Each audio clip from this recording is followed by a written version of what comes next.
capable de signer la liste juste à côté de la porte.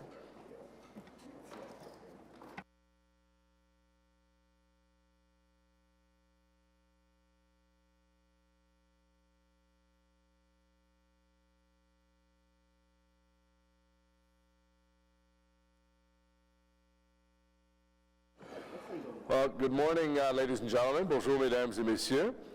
Bienvenue à la Comité des finances et de développement économique pour la ville d'Ottawa pour le 2 avril 2019. Welcome to the Finance and Economic Development Committee of the City of Ottawa for the 2nd of April, 2019. Declaration of interest. Councillor Harder. I, Jan Harder, declare potential pecuniary interest on Council Committee Agenda Number 3, Item Number 5, Item Title 2019 Budgets, Special Levies for the following reason. A daughter is Executive Director of the BBIA. Thank you. Confirmation of minutes. Adoption de procès verbaux pour le 5 mars 2019 for the March 5th, 2019. Carried. Our first item is on the Confederation line. We'll come back to that. We'll go through the consent agenda. The second item, we also have a presentation, Lansdowne Park annual report, so we'll deal with that second. Corporate services, tax and rate supported operating surplus deficit. Carried. Item 4, report on budget expenses pursuant to Ontario Regulation 28409. Carried. Item 5, 2019 budgets and special levies for BIAs and Spark Street Mall Authority. Councillor Harder has left the table on those. Carried. Item 6, tax ratios and other tax policies, and we have correspondence from Mr. John Dickey. And a lot of, yes, he's in support. Carried. It's quite a long report, and thank the Treasurer for all of her work on that. Corporate Real Estate Office, Bureau de Biens Immobiliers Municipal, Delegation of Authority from July 1st to December 31st, 2018, received. Office of the City Clerk and Solicitor, Bureau du Greffier Municipal et de l'Avocat Général, Legal Legislative Services, Municipal Accessibility Plan. Received. Item 9, 2018 Information Management and Archives Annual Report. I know the clerk gets very excited about this every year. And Disposition Bylaw 2003-527 amendments. Received and carried. Item 10, appointment to the Bank Street Business Improvement Area. Nomination au Conseil de gestion de la zone d'amélioration commerciale de la rue Bank. Appointing Mr. Dave Boutin. Carried. Item 11, status update, FEDCO inquiries and motions. Received. Planning, infrastructure, and economic development.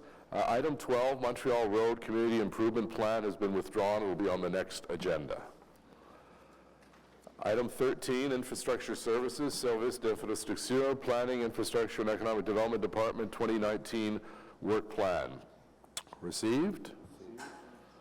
Planning services, Interdepartmental Task Force on Affordable Housing near transit stations. We have a presentation and 8 members of the public to speak to this item, so it will be dealt with third after LRT, then Lansdowne, and then the first item we have presentations from the public will be item 14. And that's it. So we're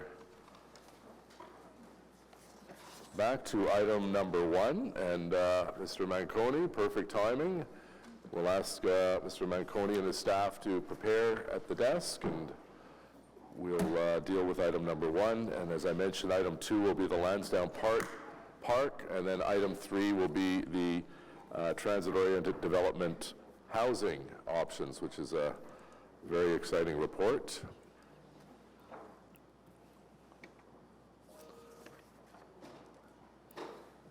I believe we have a PowerPoint presentation.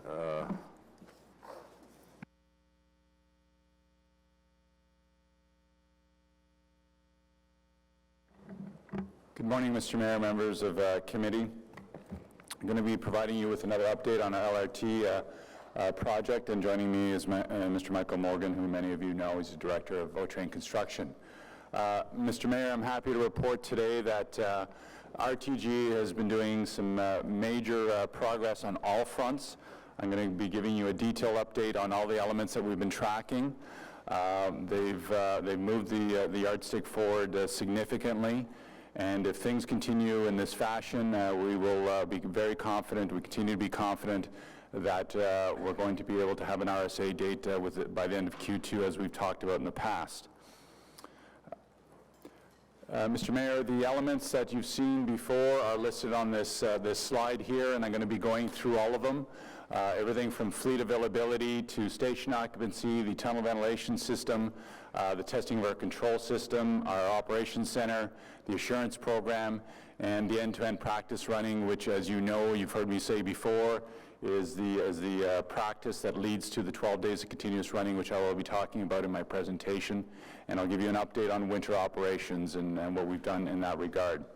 Mr. Mayor, as many of you have seen through the various social media platforms, comments from yourself, your offices, the public, there have been a lot of train movements out there. It's creating a very positive buzz with the community. We can't go anywhere without someone talking to me about how many trains they've seen out there, so that is a very good thing, and I want to acknowledge that RTG has done a very good job in moving forward, and we are in that space that we want to be in terms of testing and commissioning. There are some critical days and some critical weeks ahead of us, but the team is focused on RTG's side and on our side in terms of operational readiness. I want to start off, Mr. Mayor, with a short video. This is obviously filmed a couple of weeks ago, about a week and a half ago, and it demonstrates the various train movements throughout this part of the segment of the railroad.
So, Mr. Mayor, I'm happy to report that all 34 vehicles have been used for testing and commissioning, so the entire fleet has been built. They're going through their final acceptance process, some minor troubleshooting and testing, and I'll expand further on later on in the presentation, but we had 20 trains operating simultaneously in various configurations, with 15 being the number that we're striving for in terms of double train setups. And then for service, you need 30 vehicles or 15 double trains, as we've talked about in the past, and 4 spare vehicles will be either on standby or in maintenance mode. So the entire fleet is built. It's going through its final testing and paces. With respect to the train movements, I want to reiterate that it has been from Tunney's to Blair, is throughout the entire system, including the tunnel. And I will make a comment about today's cover story in the Ottawa Citizen about the tunnel leaking and so forth. 4 things on that. Number one, the NCRs that are listed, it is a $2.1 billion project. I would be concerned if we didn't have any NCRs listed. You want to find those issues, you identify them. Explain what an NCR is. A non-compliance report, so it's a log, like when you're building your house, that you go through and there's an issue or deficiency. This is a $2.1 billion project, and if we didn't have any of those, we should be very, very concerned. Specific to that, it has to do with how dowels are installed in the tunnel, and they did corrective action. They did injecting grouted and sealing and so forth, and we have followed up in that regard. Secondly, you're building a tunnel underneath the downtown core, underneath a waterway. I just want to remind you of that. Thirdly, all tunnels leak, and I've been in many of them around the world. You can go to Boston, you go to Chicago, you go to New York, Rome. They all have water infiltration.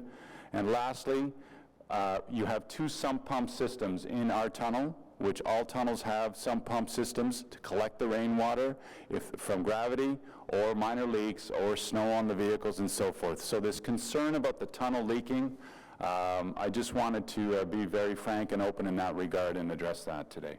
So the train movements have been from Tunney's to Blair, including the tunnels. Mr. Mayor, the second thing I'm very happy to announce is we now have occupancy on 9 of the 13 stations. And a word about the stations. These aren't just platforms. These are multi-million-dollar stations. To put this in perspective, this is the equivalent of opening up 9 buildings concurrently. They're multi-million-dollar facilities with architectural finishes, artwork, with complex systems, subsystems, train control equipment, elevators, escalators, and so forth.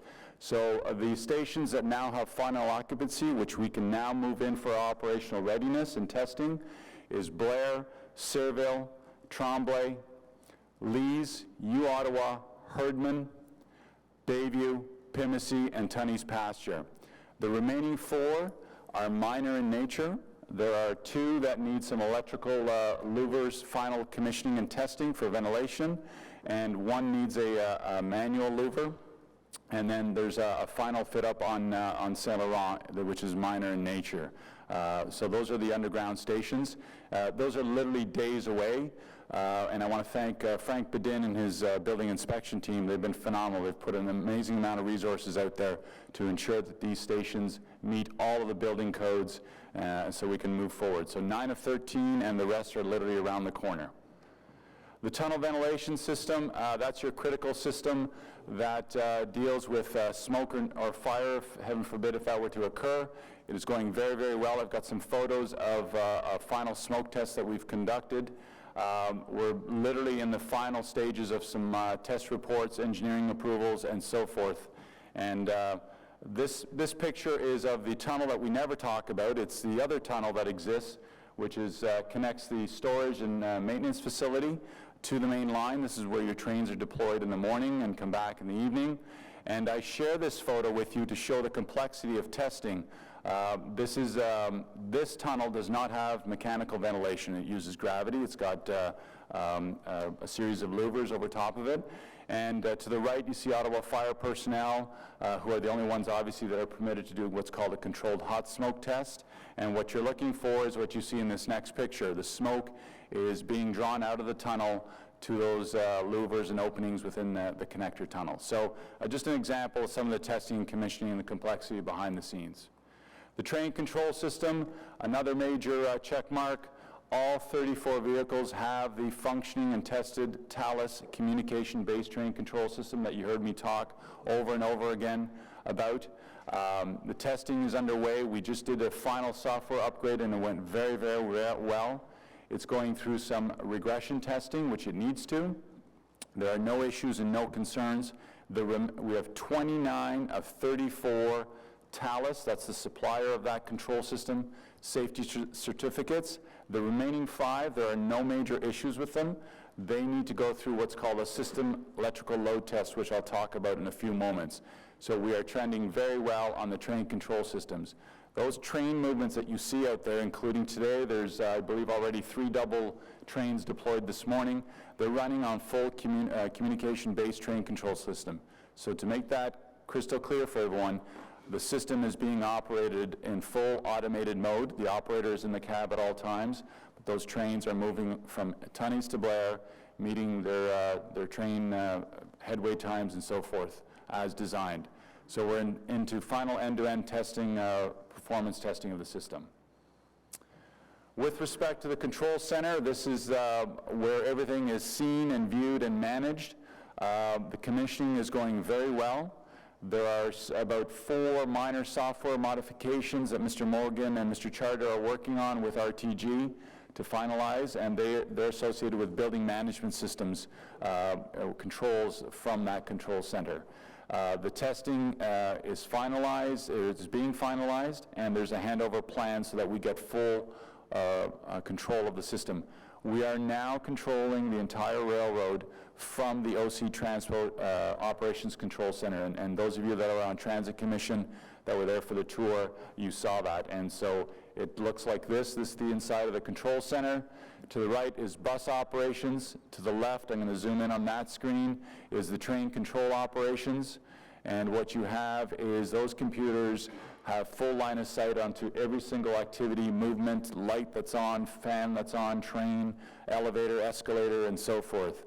Alarms get pushed to this center and so forth. So it's a busy spot, full communication to every single operator and throughout the tunnel, throughout the stations, and so forth.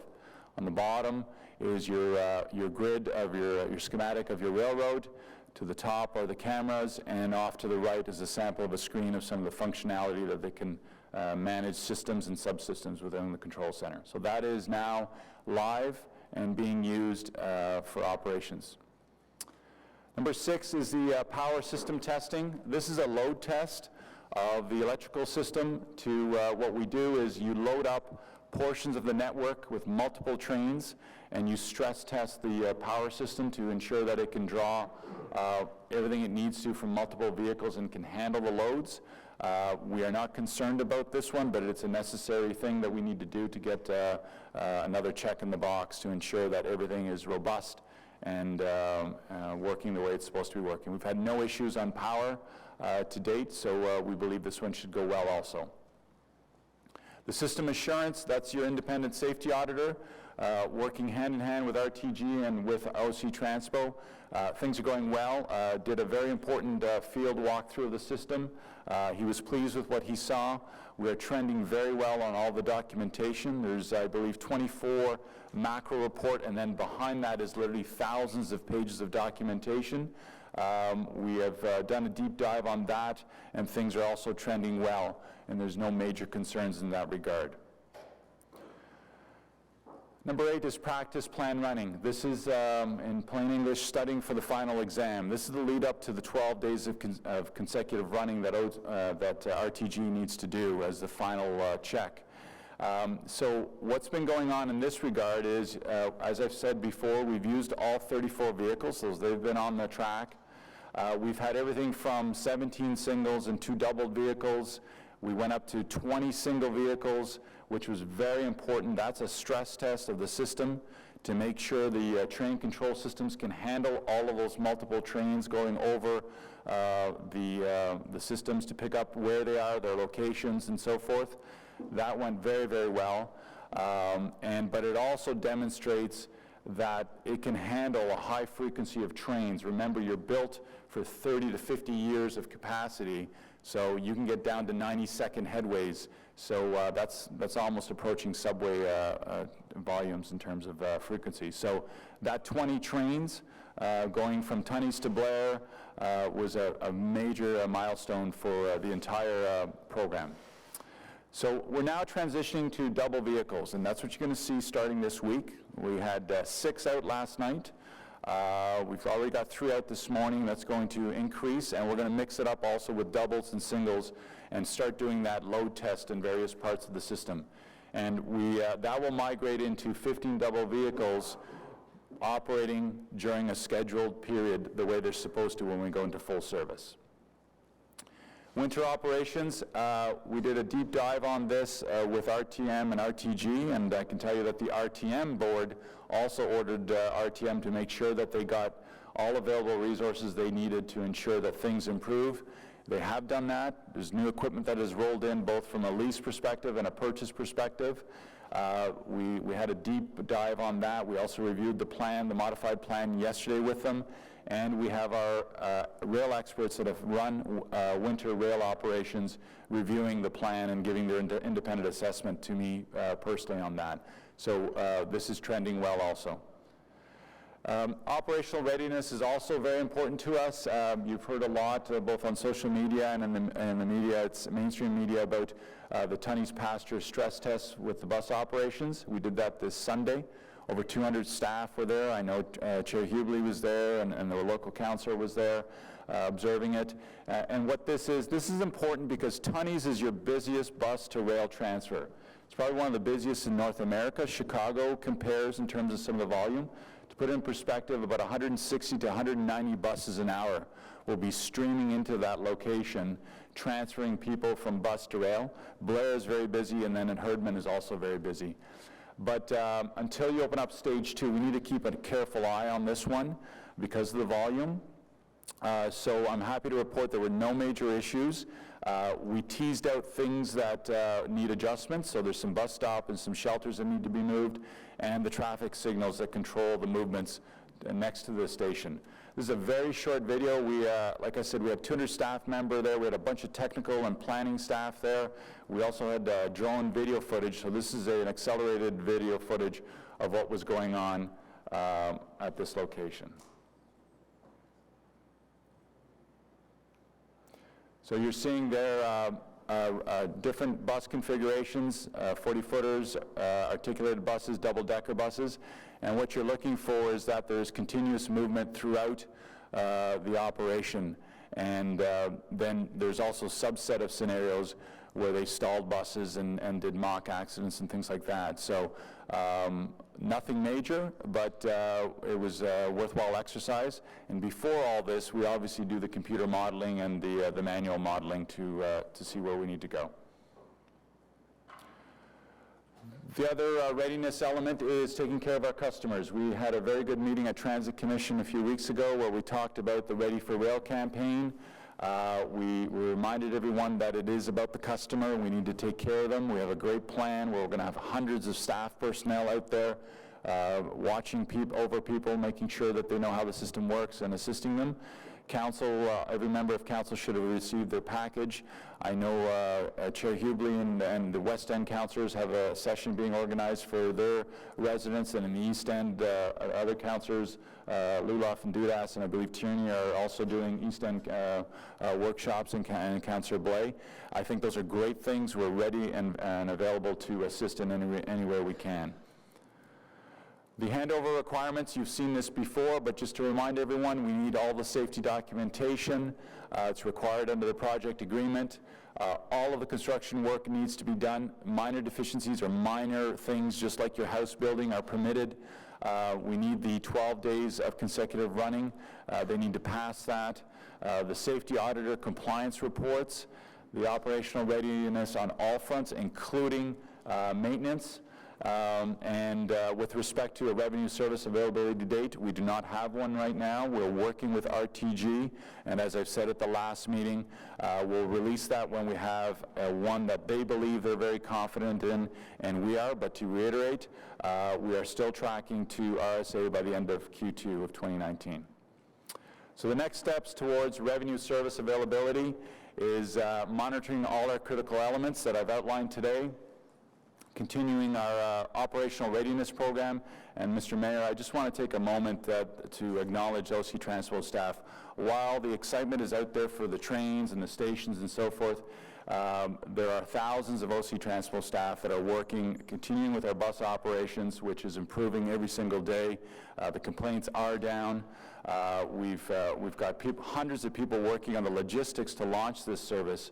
And again, a reminder that every single facet of the operation changes. Hundreds of bus stops, hundreds of signs, maps, websites, and so forth that need to be changed. That's all being planned by our dedicated OC Transpo staff. The other critical piece is planning and logistics for workforce adjustment and changes to bookings and so forth. And I want to thank Clint Crabtree, Mr. Mayor. He's the president of ATO 279. He and his executive have been great to work with every change in the RSA and the adjustments we've had to do. They've been very, very supportive, and he's been working with his membership to be very cooperative in adjusting things. So thanks to him for that. Continue to provide oversight of RTG, the Ready for Rail campaign, and review the RSA details when they become available for us. With respect to where we are with RTG on costs and so forth, Again, we're continuing to use our project agreements. We have not issued any payments to them, and we're continuing to track all our incremental costs, and we will deduct those that we're entitled to as the project agreement permits us to do, so that we can recover our costs. Thank you, Mr. Mayor. That concludes the presentation. Happy to take any questions. Great, thank you. Very thorough report. Councillor Hubley. Thank you, Mr. Mayor, and thank you, Mr. Manconi and Mr. Morgan, for that excellent presentation. And yeah, I want to thank you as well for mentioning the staff at OC Transport, because as we saw Sunday at the test, but also over the last couple of months, the amount of work that's going into getting ready. I think it's fantastic to finally have a very positive LRT report come to FEDCO. I think that's a milestone. There's a lot of good news in there. I think one thing you didn't mention, Mr. Manconi, but for the benefit of the committee, one of the things OC Transport had to do was what you call double booking to get ready for this. So could you maybe give us a minute on what all is involved with that, so that they know some of the big preparations being done? Certainly. So with the RSAs not being, or the dates not being achieved, whenever you have a shift in the transfer going, we're going to go to multimodal versus just straight buses, operators need to book their work well in advance, and I've told you before many times it takes up to 6 months to plan a booking, schedule changes, not only for the operators but also for the customers. And where ATU 279 has been very supportive is we've had to make adjustments on the fly, which means we are keeping employees longer, the ones that knew were eventually going to lose their jobs, but they also had to book. We were planning for them to book based on bus and rail, but as we delayed, we had to go just straight bus operations. So we condensed 2 bookings into 1, and we did that over a weekend, which before, it's only been done once before, and that was unfortunately because of a strike, but the union has been supportive of that, and the employees came in on the weekends. Yes, they get their usual payment for that, but it's impacting yet again their weekends. So the union has been supportive, and we've squeezed 2 rounds of bookings into a condensed period. Thank you. I thought that was worth noting.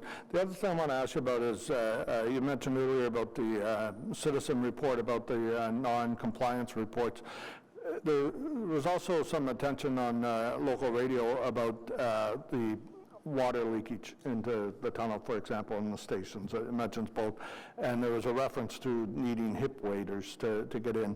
Could you provide some context about how much this water leakage is that we're expecting? So I think the hip water one, I didn't hear it, but I can imagine it's the one which I've clarified numerous times, is there was a heavy rainstorm, and in the West Portal there was a sump pump, a construction sump pump at the portal that was pumping water, and like any other construction site across Ottawa, whenever the sump pumps get clogged, which they do on a heavy rainfall, it caused the water to build up in that location. An operator or a RTG employee went in with hip waders on, unclogged the pump, and the water drained away. I've been through the tunnel many, many times. The trains are going through the tunnel all the time. Where there was some of those infiltration points, yes, there was a bit of water on the bottom of the track. I've even shown you pictures in the past of that. With respect to any area where the waterproofing membrane did not pass, they do injection grouting. They've got the most expensive and best grouting in the world being used here in Ottawa, because RTM owns the risk.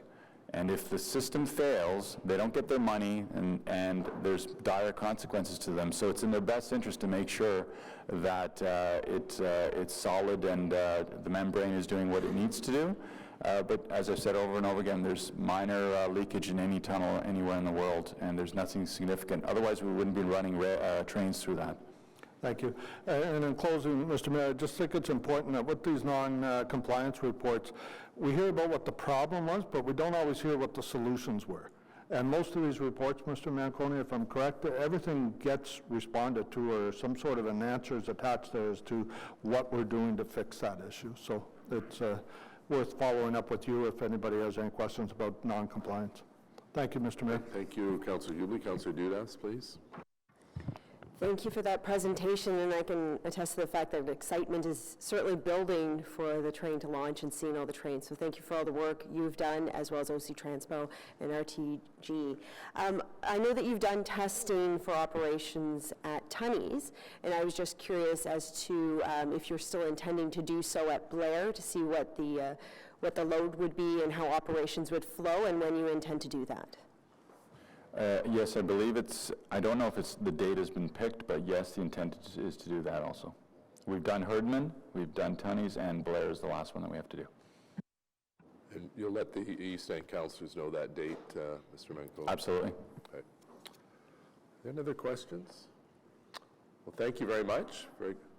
Oh, sorry, Councillor Deans, if you want to take the seat.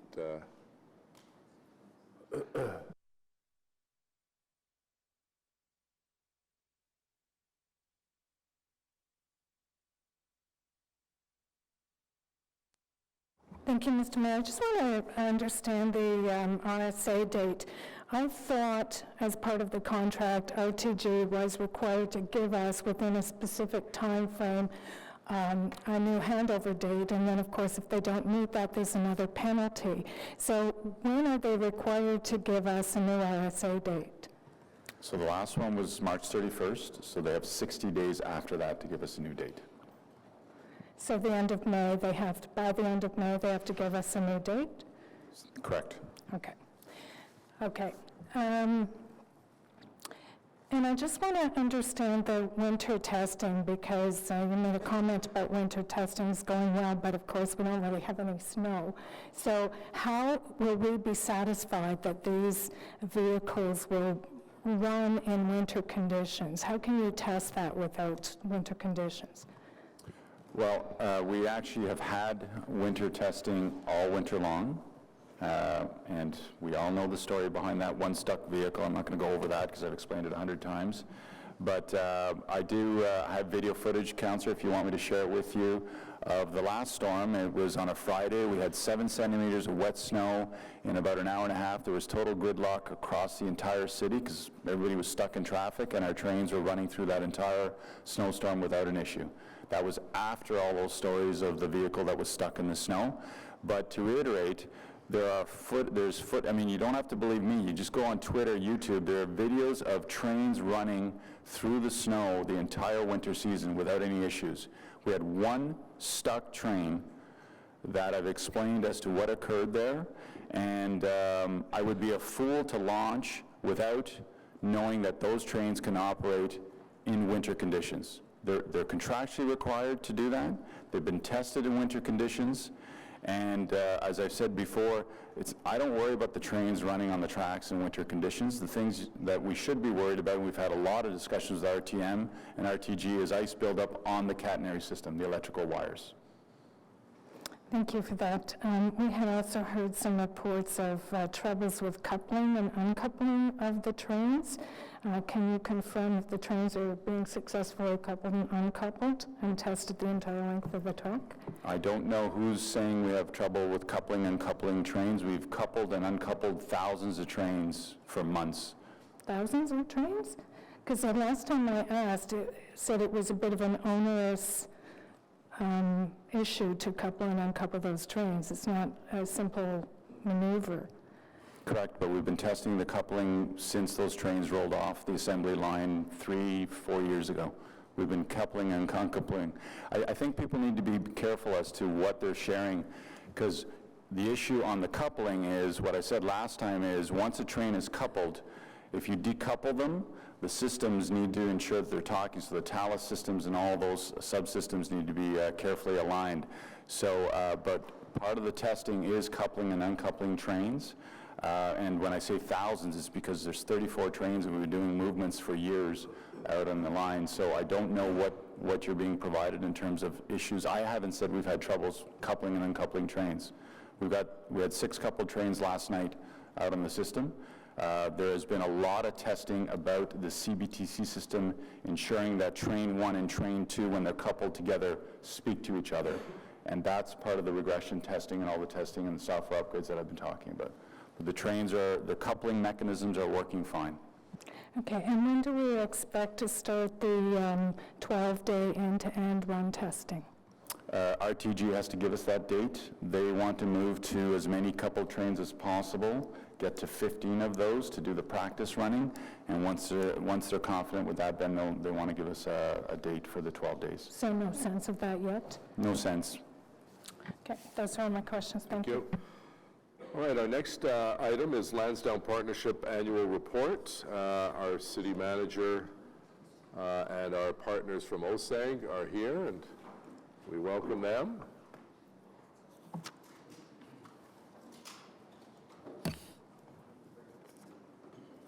And then right after the Lansdowne report, we'll go to item number 14, Interdepartmental Task Force on Affordable Housing near transit stations, as we have now 9 guests who would like to speak to this item.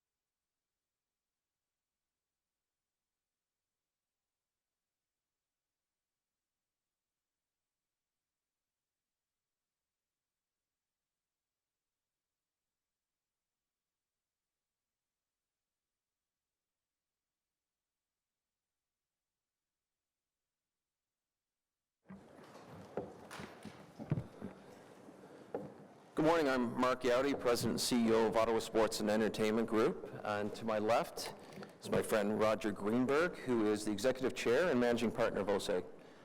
Delighted to be here today to go through a little bit of a walk down memory lane with the 2017 year that was Lansdowne. We're going to walk through the OSAG part of the partnership first, and then I believe Dan and Linda will go through the city's responsibilities at Lansdowne next. The first thing I'll start with is in 2017, Lansdowne was awarded LEED Silver certification, which was the first neighborhood of its kind to receive this certification in Canada. We're very proud of what we were able to accomplish to get this award, and our partnership with the city that enabled this this development to be a lucky recipient of a LEED certification. I'm going to walk through some of the things that happened at Lansdowne during 2017, and I think the pinnacle kind of happened at the end of the year. We had a really busy year in terms of a lot of Ottawa 2017 activities, and really proud of the role that we were able to play in that festival. Focal point, I think, was the Grey Cup and what happened with our Grey Cup at the end of November, as Lansdowne TD Place hosted the 105th Grey Cup.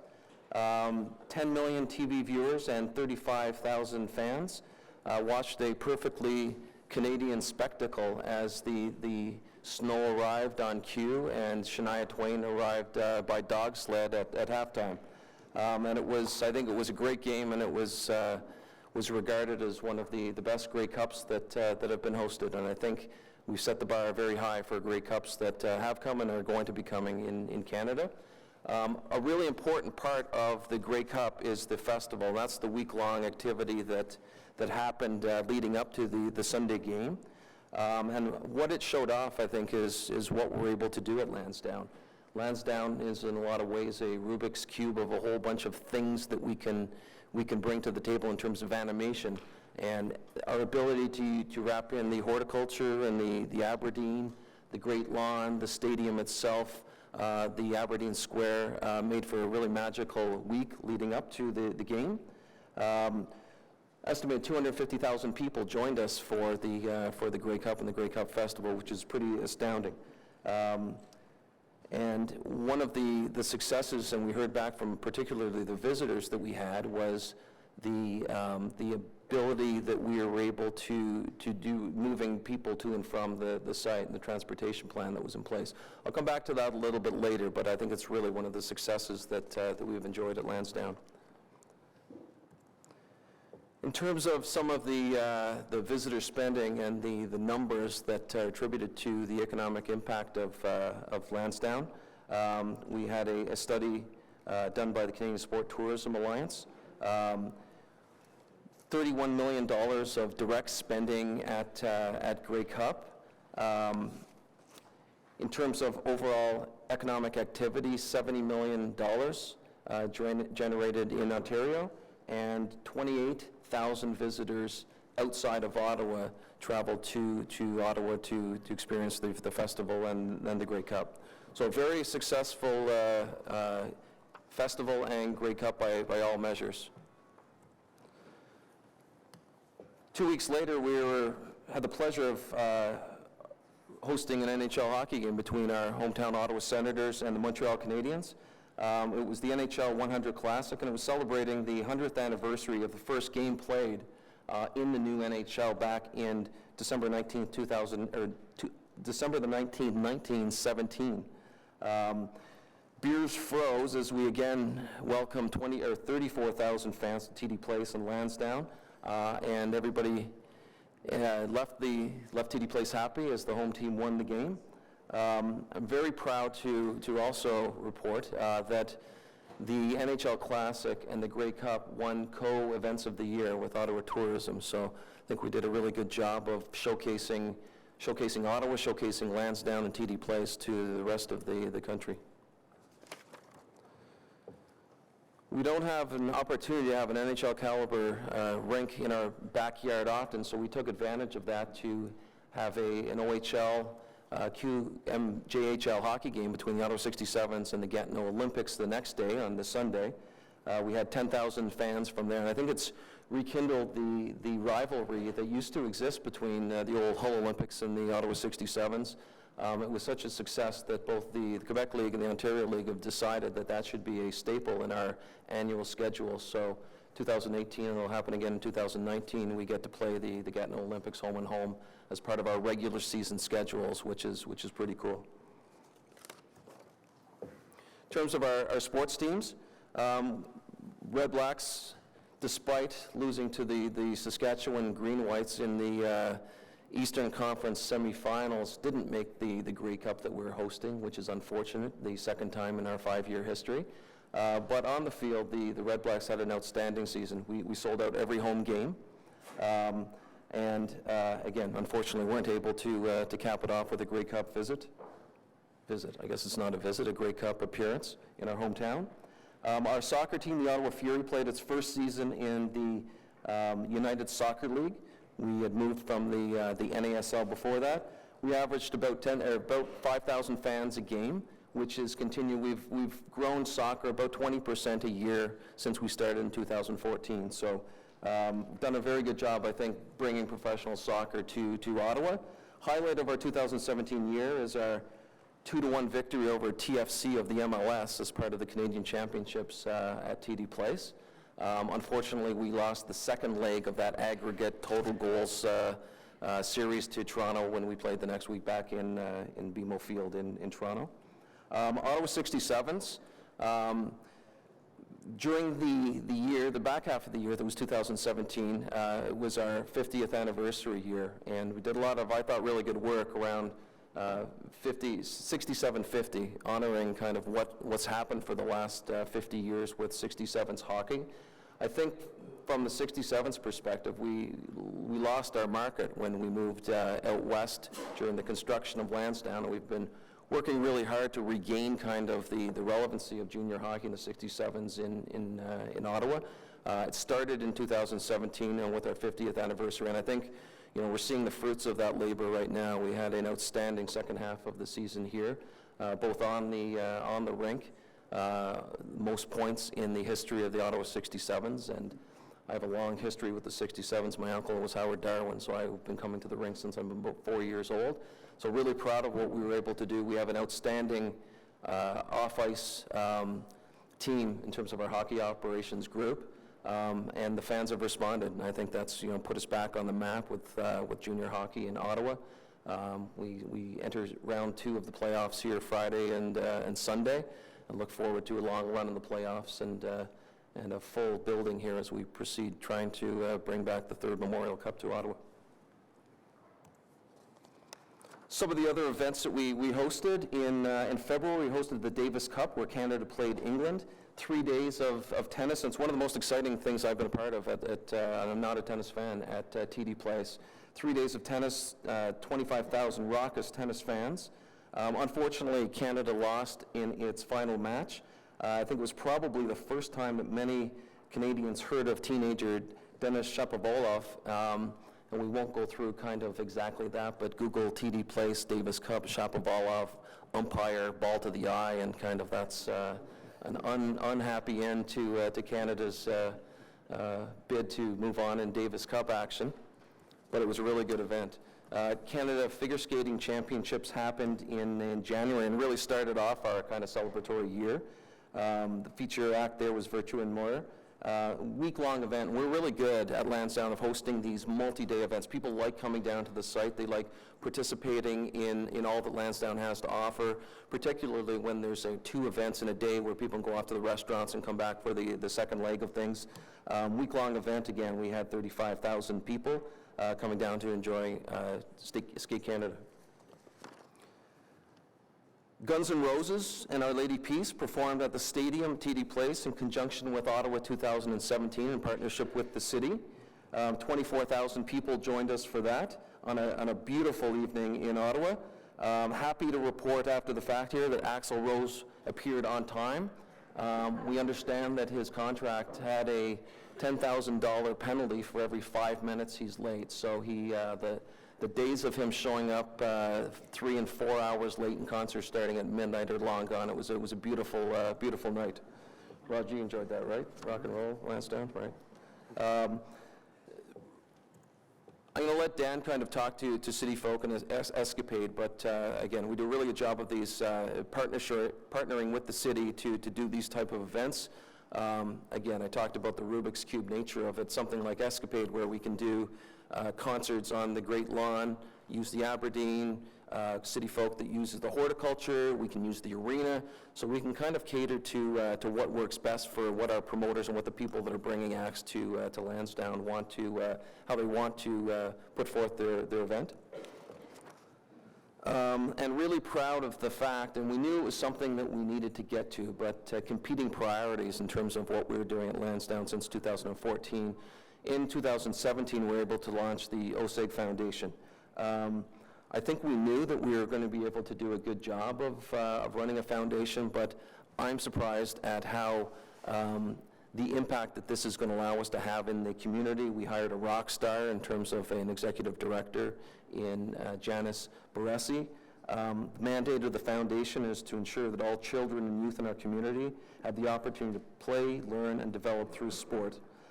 We've assembled a very impressive community cabinet of local folks, and it's going to be really, I think, important part of what we're able to do, linking sport and what we do back to children and youth, getting participation rates up. And I'll turn it over to Roger if you have any. I know it's near and dear to your heart in terms of what this is going to be able to do. Well, I think for those of you who've been around since day one when we started this, you all know that the germination for what was Lansdowne, what it has become, was a community payback from those of us involved to want to contribute to the community. And so having a foundation to be able to take it to the next level beyond the sports teams, et cetera, was very, very important to us. And as Mark said, it just took a matter of time. We've just started. We have big plans for what we would like to see the foundation to be able to do it again, to contribute all kinds of efforts to helping to promote, particularly amongst the youth who otherwise would not have an opportunity to participate in sports, and all of the things that sports activities that we believe can lead to in terms of leadership development and participation and getting along with each other. So it's an important feature, and you'll hear more about the foundation in the years to come. Thank you, Roger. In terms of overall visitorship to Lansdowne, so the far right in very small print is where we ended 2017 at 3.9 million visitors. And that's up 15% from the year before, 2016, 60% from our first full year of operation, which was 2015. So those are numbers that we expect to push forward, but that's, a remarkable growth in a couple of years in terms of the site and the overall attendance at the site. In terms of the community, and it ties in with what we're able to offer through our foundation, one of the really cool parts of our job is just the athletes that we have with our 3 sports teams. And, you know, I think we're really proud of the character, the poise, and the lack of ego that we see in our athletes, which isn't, you know, the same if you look at some of the sport across North America. Together, our 3 sports teams contribute about 8,000 hours in the community in terms of schools, running community practices, going to hospitals and hospices. And if you break that down, that's a lot of hours on a daily basis. And these athletes, they have busy schedules, and they never let us down in terms of when they're required to go out and spend some time with folks. And it's a riot to get to watch them kind of participate in what they're able to bring to particularly youth's lives when they're able to show up at schools and show up at different events, practices. Site programming, again, I'll leave this to Dan to go through, but I think, you know, going into this partnership, there was a concern of how we would work with the City of Ottawa, sharing a site and how it would work, and I think it works awesome. I think we do a really good job of communication's gotten much better in the last couple of years, and we do a good job of kind of complementing each other and running it as one autonomous site. In terms of the other non-stadium kind of parts of what is Lansdowne and our responsibility, the retail space, we have 340,000 square feet of retail space. It's 95% plus leased in, you know, what used to be an asphalt desert. So it's probably one of the areas we've done a really good job of activation inside of the stadium, and I think in the next couple of years you'll see us focus more on the site and activating out in our retail space as we look to bring different things to Lansdowne. And at the end of the day, the retail space is the economic engine of what kind of makes this partnership go. And yeah, again, I think we're going to spend more time programming the components of the site outside of Lansdowne. The office building, it's not part of the partnership. It's owned by Minto. There's a 100,000 square foot office building that at the end of 2017 was 70% leased. It's now over 80% leased. And it's an important part of our site in terms of the density, having people there on an everyday basis, eating in the restaurants, attending events, participating in what we have in the site is really important. So that's getting that up to full occupancy is a key component of our growth going forward. Transportation, I talked about, it's probably one of the most successful parts of the City of Ottawa OSIG partnership. I think there was a lot of angst around transportation going into this partnership and how it would work, and I think, you know, what we've built is a terrific relationship with OC Transpo in terms of particularly Red Blacks games, where we have the highest volume of people, you know, descending upon Lansdowne on a short period of time and leaving after a game.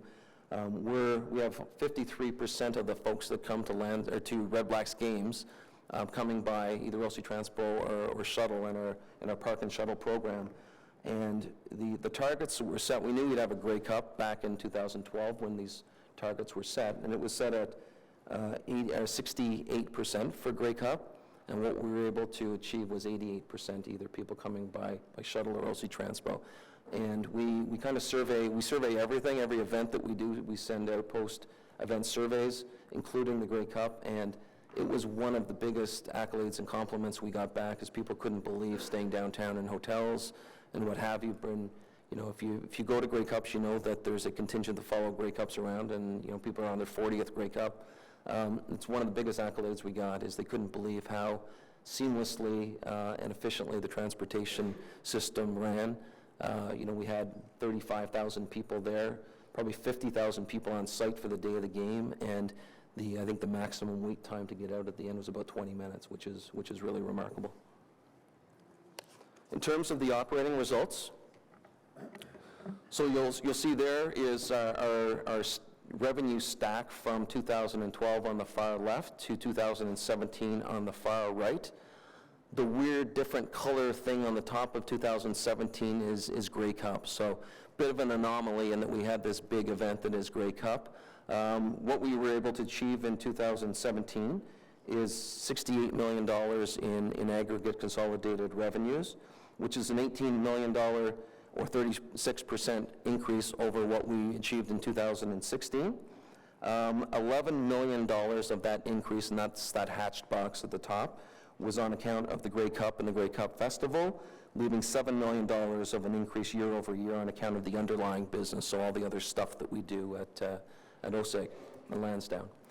In terms of our operating losses for the first couple of years and our operating income in the second 2 years, again, the hatched part on the far right, 2017, is the net profit from the Grey Cup and the festival. Continued overall improvement in operating income to $8.6 million in 2017. That's an improvement of $6 million over the previous year, 2016. Of that $6 million, $3.5 was on account of the Grey Cup and the festival, and $2.5 million of the improvement was on account of organic growth, everything else we do at Lansdowne. In terms of our outlook and looking forward, we issued our report. We'll issue our next report on Lansdowne in the summer of 2018. It's going to be a little different summer of 2019. A little bit different in that, as you're aware, we changed our year-end from a fiscal December 31st year-end to a March 31st year-end. Our old year-end was very difficult for us because it means that we're doing our budgeting and the rest of our planning in Q4, which is the fall, where we have all three of our sports teams playing. So it's really it's the busiest Lansdowne is, the busiest we are as an organization. So kind of a much better, efficient way to do it is to do our planning for the next year and our getting ready with our objectives and our performance management stuff in the Q1, so January to March. So we've changed our year-end with the approval of the city to March 31st. So what we'll be reporting on is a 15-month fiscal year, ending March the 31st, 2019, and we're reporting back in the summer on that. And I think looking back at 2017 really marked, to me, the end of our startup phase, particularly with the Grey Cup and the NHL Outdoor Classic. We know, particularly the Grey Cup, had been coming since we started OSEG. And that was really, it gave us 5 years of operating history and really a good understanding of how the stadium and the arena and the site is operating. So I took over as CEO as well in the spring. And what we did during 2018 is to try to take a step back and understand, what's working for us strategically and where we think we need to go as an organization. It's a long partnership. We have a partnership that goes through to 2044. So it was a good opportunity to take a breath and take a step back and figure out kind of where we're going as an organization. One thing that we did is every year we have our 30-year pro forma, is what we call it, which is we drop in our actuals for the year that we just completed, and then we have a look out for the rest of the life of the partnership and figure out where we think that's going and put the numbers in. So with our review, we changed the outlook for the partnership for a couple of reasons. I think the biggest challenge we've had is just the operations of the north side stands and the arena. And it's an old building, it's difficult to maintain, and it's not completely efficient to operate. So what we've done in the reforecast through the remainder of the term is to take down some of the aggressiveness in terms of our revenue projections and our profitability projections. Where that gets to is what that meant in 2017's updated projections was that we decreased the net operating cash flow of the partnership by $60 million. That said, the partnership in the reforecasted cash flow is generating $448 million over its life. So that's a big number. $448 million is being contributed back into the partnership. And that's $134 million more than the original 2012 pro forma had envisioned. But it will take more, and it has taken more money to get to where we are in terms of Lansdowne than it anticipated back in 2014. So by the time that we get to cash flow break even, which we expect to be in 2022 for Lansdowne, OSEG will have contributed $145 million of cash to the Lansdowne Partnership. And that compares to $61 million that was envisioned to be contributed to the partnership. That's $84 million more that was contributed by the OSEG partners that was spelled out in 2012. And as reported to FEDCO in previous years, that's a combination of enhancements that were made to the arena and the stadium that weren't in the initial plan, technology, concessions, stadium, leasehold improvements, the arena roof repair work that happened, the completion of the construction of the retail aspects of Lansdowne, and higher than anticipated losses through our startup phase. So what that means is that, again, $84 million more of OSEG partner money will be required through to the cash break-even year that's expected to be 2022.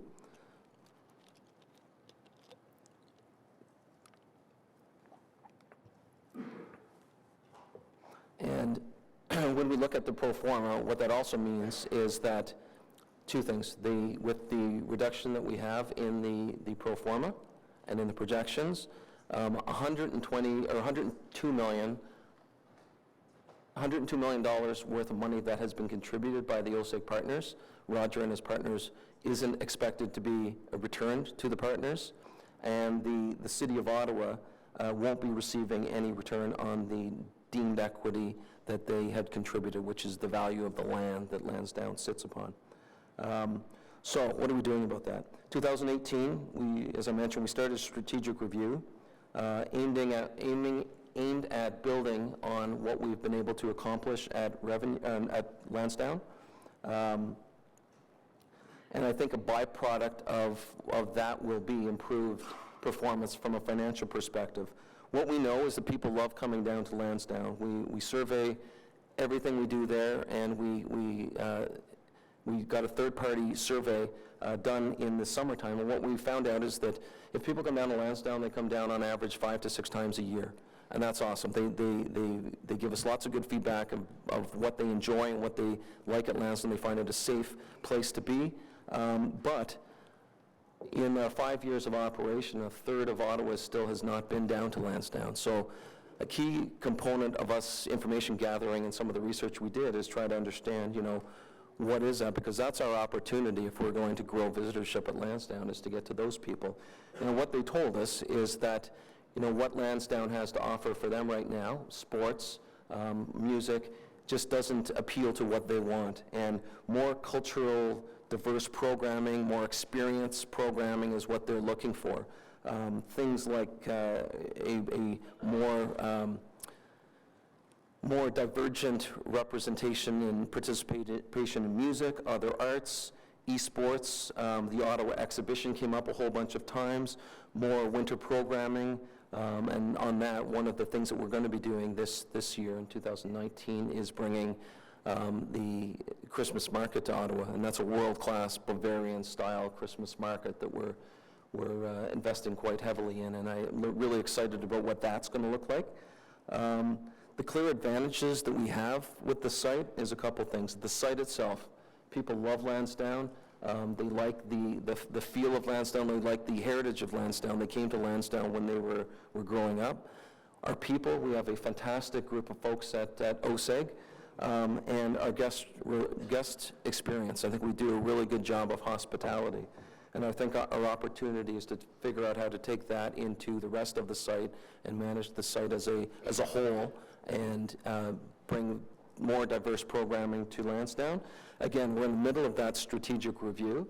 I haven't had an opportunity to go through, where we're going to be recommending with our partners, with the City of Ottawa, and we've made a commitment to the City of Ottawa to get back to them by June 30th of this year to kind of give them an update in terms of what we believe we can do to enhance what happens at Lansdowne and enhance the financial returns of Lansdowne.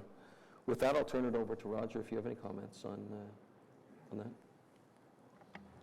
No, I mean, from my perspective, I look at, I know we probably should have had this up on the board, this is what Lansdowne used to look like. This is what Lansdowne looks like now. So what Lansdowne used to look like was costing the city about $3.5 million a year of taxpayers' dollars. What Lansdowne is costing the taxpayers after Lansdowne, in terms of the components that we're responsible for, is nothing. The tax dollars generated from the site, from what took place on it, are paying for the improvements which the city owns, the new south side stands and all the other activities that are working really, really well. So from my perspective, I won't repeat all the things that Mark spoke about in terms of the activities which have enhanced the reputation of the City of Ottawa worldwide. The activities, the diversity of activities that have taken place that engage the citizens of Ottawa is outstanding. And we could have gone on for an hour on all of the other activities that are taking place that are engaging the residents of Ottawa. The financial performance is not where we had expected it to be, and it's not where it's going to be. We need to roll up our sleeves, and we need to work with our partners, with the City of Ottawa, who I will say have been outstanding in their support of what we're trying to do, and we will continue to work hard to come up with ways in which we can enhance the financial returns in terms of attracting bigger and more diverse crowds to come to Lansdowne over the next little while. And that's something that we're working on actively right now. And we'll come back to the city by the end of June with some of the ideas that we have and to see what the city's perspectives are on some of those ideas. Great. So I believe Dan will carry on with the city portion, and we'll answer questions after that. Is that? Yep. So Dan Chenier.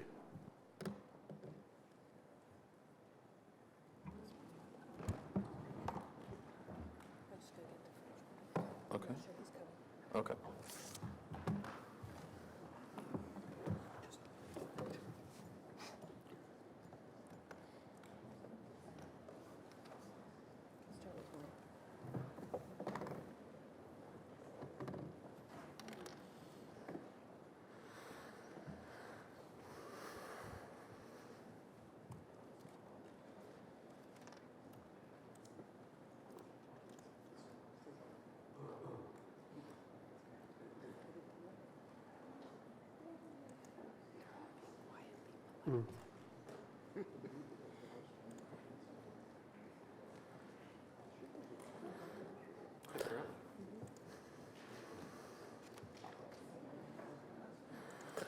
Mr. Mayor, maybe I can start while they're setting up.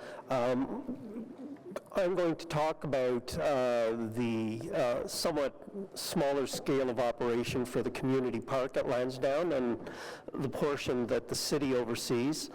The period that we're talking about is from June 2017 until May 2018, and really I'm going to focus on a couple of things: the continued growth in animation and programming at the site, 2017 celebrations at the park in partnership with Ottawa 2017, some of the site improvements that were made over the last that period, as well as the financial results. In terms of the urban park, we've continued to experience impressive growth in terms of the appeal of the Aberdeen Horticultural Building, the Great Lawn. All of them have garnered great community interest in both hosting events at the park as well as participating in events that the city puts on. Mark mentioned some large festivals, including City Folk and Escapade, have been repeat clients to offer their large events at the park, and it is an ideal site in terms of all of the elements working together, especially when you can have an outdoor event like those festivals. The site is really performing the way that I think people had imagined that it might when development of the park was being undertaken. Attendance has continued to increase, and over that period we reached the 1.5 million mark. Ottawa 2017 was offered a great variety of events, and the city partnered with them in terms of being able to offer Ottawa Welcomes the World, 43 embassies participated in that program, whereby each embassy took a turn, and for one day in many cases, but for several consecutive days in other cases, embassies set up attractions within primarily the horticultural building to display their culture, their music, their food. Very well attended, very popular. In fact, I'm told that half a dozen embassies came back in 2018 to also offer something for the public. So that was a great event, and certainly it showed how well those pavilions can be used to display these types of events. Ottawa's Farmers Market continues to be a great Sunday attraction throughout the year. The outdoor market has averaged 70 vendors per market, and in some cases during peak market seasons has gone as high as 94 vendors. Certainly the Sunday Aberdeen Winter Market has also been very popular, with most markets 90% of the available stalls being taken up. So that has been a very successful partnership with the farmers market. They have maintained a high agricultural content to their farmers market. Over 70% at most markets are agricultural, with the balance often being prepared foods. The Urban Park also played an important role both for the Grey Cup Festival as well as the next slide that you'll see, which was the Winter Classic NHL game. And only to say, we want to highlight that even though primarily some of these events were held at the stadium, both events really showed how, when the site comes together to create these events, how the Urban Park facilities can help support what's going on either in the stadium or at the rink, and create a one-site animation that really works. News reports of how well that works, to be able to have the Red Blacks have their headquarters in Aberdeen, and having the opposing team use Horticultural Building as a party and celebration venue with autograph signings and kids areas and all of those things, how really well that can work in terms of bringing the site together and having a good celebration. Tulip Festival was a welcome addition in May 2018 to Lansdowne to animate the site during the spring months. They did not come back, or are not planning to come back this year because they're reconsolidating, but we would like to work with them to see if we can make Lansdowne part of the Tulip Festivals in the years to come. We believe there is potential with proximity to the canal, on the way to Dow's Lake, and there's opportunity there to do some programming. City-sponsored community events continue to be very popular. We put on a summer concert series, the full moon yoga events. All of those things have garnered a following that is increasing continuously. In terms of site improvements over the last year, a couple of things that we've worked on with the dismantling of the with the art piece on the berm as part of accommodating the Grey Cup and the Winter Classic. We did have an opportunity when it was reinstalled to remedy some of the shortcomings of the initial installation, more specifically the electrical side. So we've been able to not only reinstall it but also to reinstall the electrical component that makes the LED lights work. And since that time, it's worked flawlessly. It's working very well and is on a continuous basis. So we've avoided some of the initial issues that started up. As part of in this period, we've also put in new parking in the loop near the rink and the play area. This was a request for a long time for people that are taking short stops at the park or at the skating rink. There is now a pay and display machine that was installed there. As well, we also partnered with OSEG on the installation of the electronic messaging board at the Queen Elizabeth entrance to the park. That has been a welcome addition that has avoided having to continuously put out sandwich boards or other kinds of temporary signage. And lastly, as part of Ottawa Welcomes the World and the Beijing display, there were 2 mascot statues that were installed at the park. They have remained at the park and have become quite the popular tourist attraction for people taking pictures, and they are a nice addition, point of interest at the park. As well, as part of the 2017-2018 work, we were able to remedy some of the issues that you heard last time we reported here in terms of making sure that the utilities, more specifically the water connections at the park, have been properly installed and separately metered, and any issues that we had in the early days have now been completely resolved.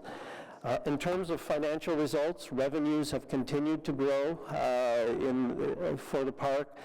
We continue to operate below the net budget provided to the city, and we continue to make adjustments year after year as we better understand where the operation is going, both in terms of expenditures and revenues. I can tell you, because financial year 2018 is now over, that we've had another significant increase in revenues of approximately 9%, and that the net cost to the city of operating the urban park has gone down to about $1 million. So that concludes the presentation, Mr. Mayor. Thank you.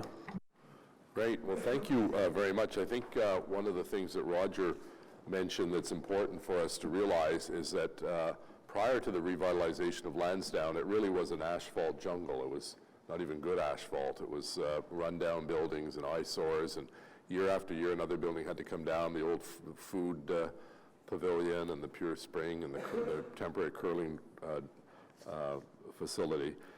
And we were receiving no revenue from anything at Lansdowne. We were losing $3 to $4 million a year. My understanding is, and if the city manager can confirm, in 2019 we'll receive $6.1 million in property tax revenue from the merchants. Is that correct? That's correct, Mr. Mayor. So in addition to that, $360,000 go to BIA levies, which helps the Glebe BIA, which Lansdowne is a part of, and $1.8 million of the property taxes, or education taxes, go to the school board. So it's actually quite a turnaround from when the facility was really only used when there was an event. You needed a ticket really to go to Lansdowne, because you had to get admission to a concert or a 67s game or a football game. Now people can go and, you know, toss a football or frisbee around in the Great Lawn. They can go to the farmers market. They can go to all sorts of restaurants and shops and so on.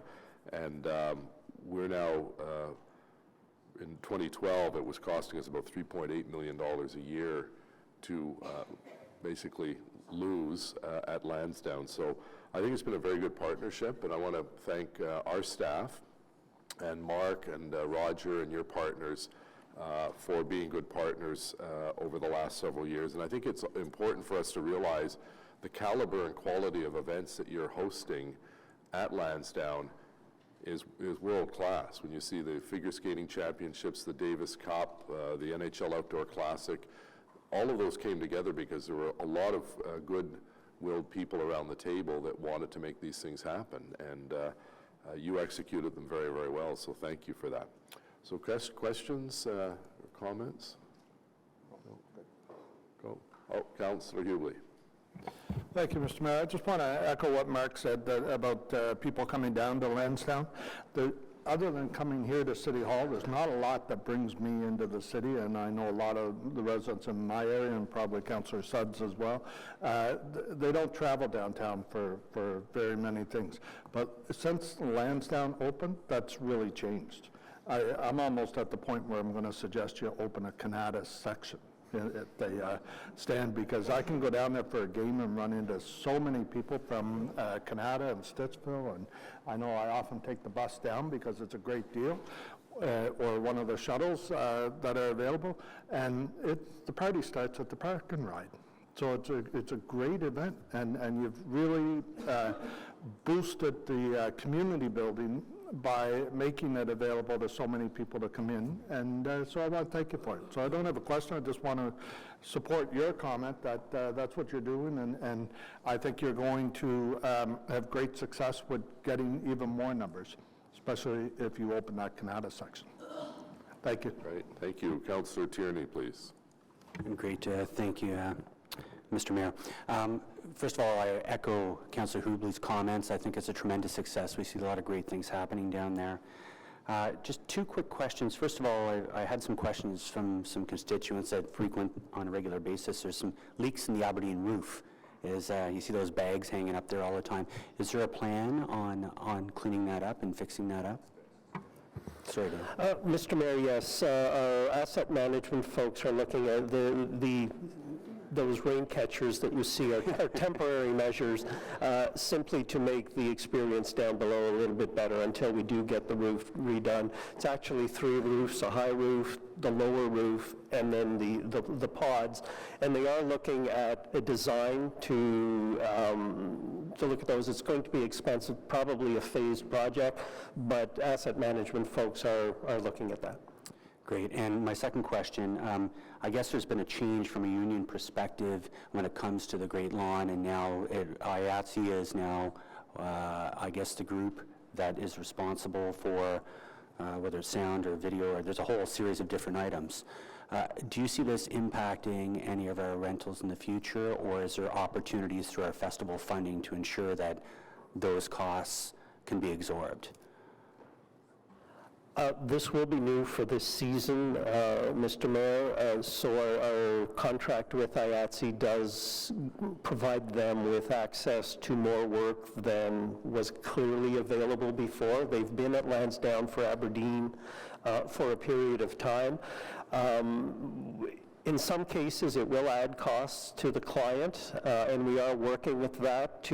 Our rates for the use of Lansdowne remain very competitive. Our staff just completed a review, and we are looking at our rental rates, the charges and the extra charges for IATSE, and how to remain competitive. So this season will be all telling. This is a bit new, and we will have to work with IATSE to see where they will impact and how we work with the client to make that work. Certainly, and I certainly hear those conversations are taking place. And it's nothing new to Ottawa. It's not just an Ottawa thing, Toronto as well. A lot of markets are going through it. I just want to ensure that we keep it in the forefront. We don't want to lose any of these great festivals. And if it requires, the Ottawa Festival Network or whatever funding elements we have there, maybe they can, if staff could look at that to see if there's opportunities to help them offset those costs to keep those going. Thank you. Thank you. Councillor Menard? Is Councillor Menard here? So if someone can give up their seat at that table for Councillor Menard. Got a mic here. Is there a mic there? Yeah. Oh, okay.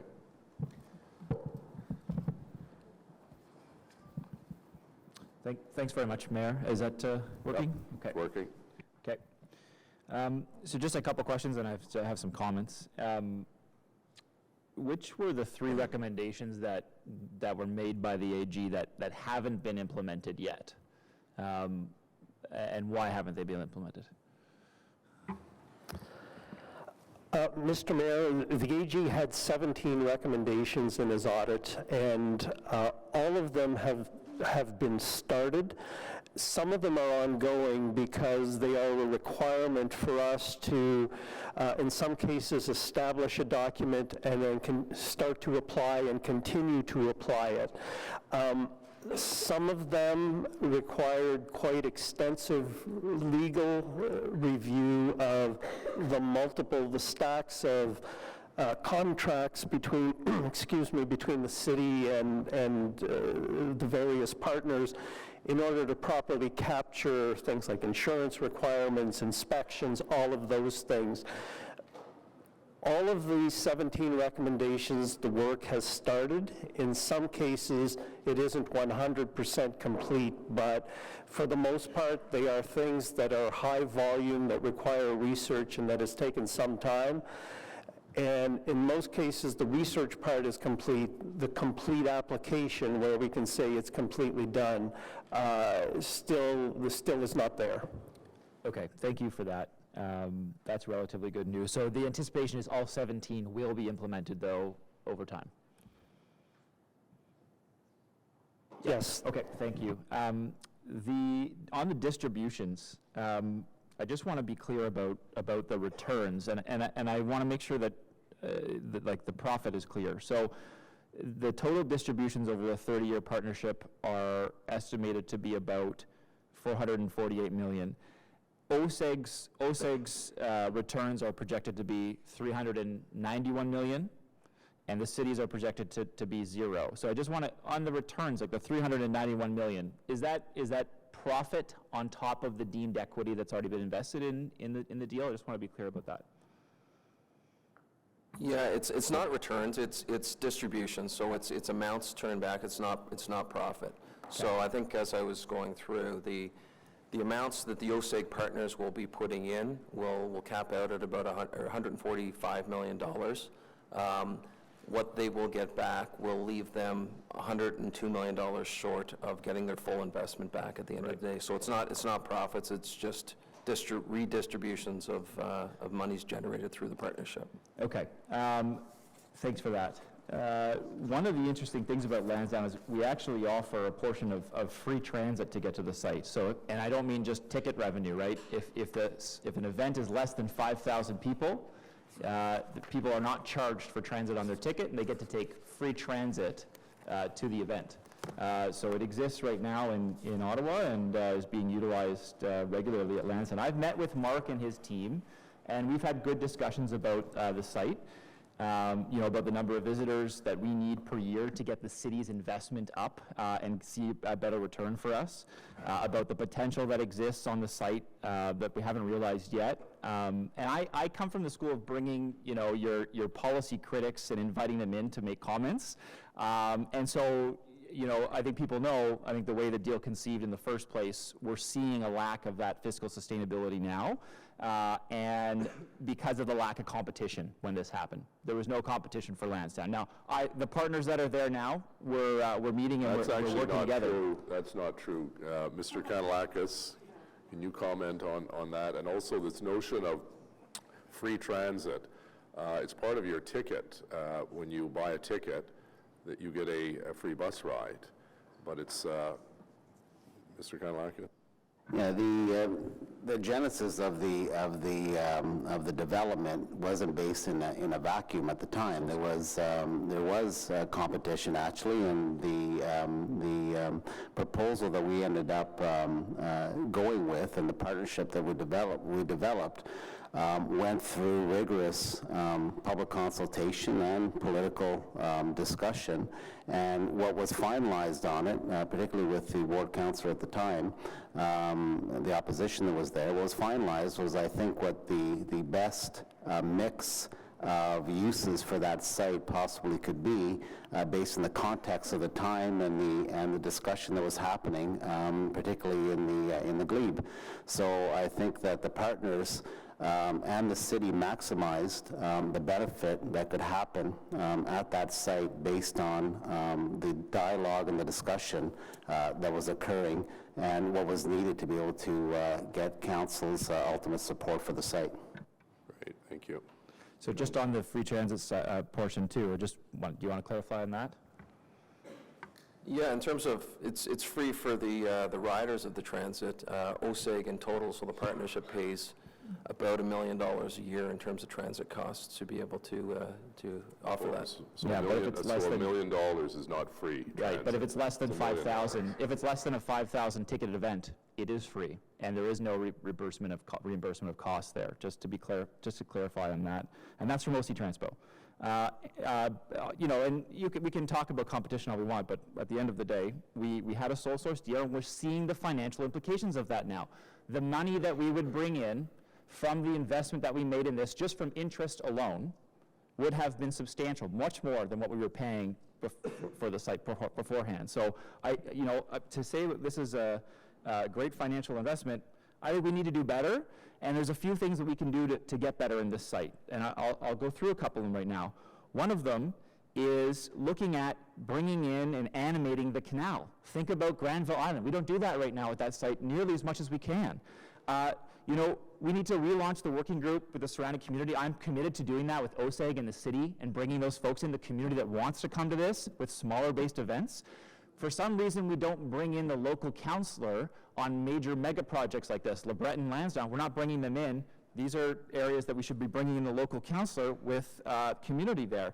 We need to reduce the amount of cars going through the site. There's a ton of cars driving through that site.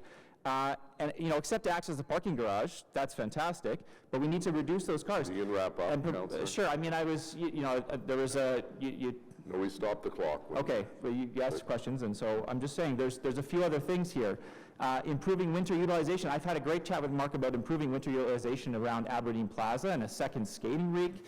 Providing consistent year-round free programming. That will bring in revenue, but we're not doing that. Maintaining the public space that's there. We're slow on the uptake of those sorts of things. And so I guess I just say to you, look, I want to help in this partnership because we need to. I want to bring in the community. And yes, I've been a critic of the plan, but sometimes that's the best results when you get the critics there in there. So bring in the local council on these meetings that are happening with the city and OSEG, and you'll get better results. And I want to work with these folks to do that. Thank you. Councillor Leeper? Yeah.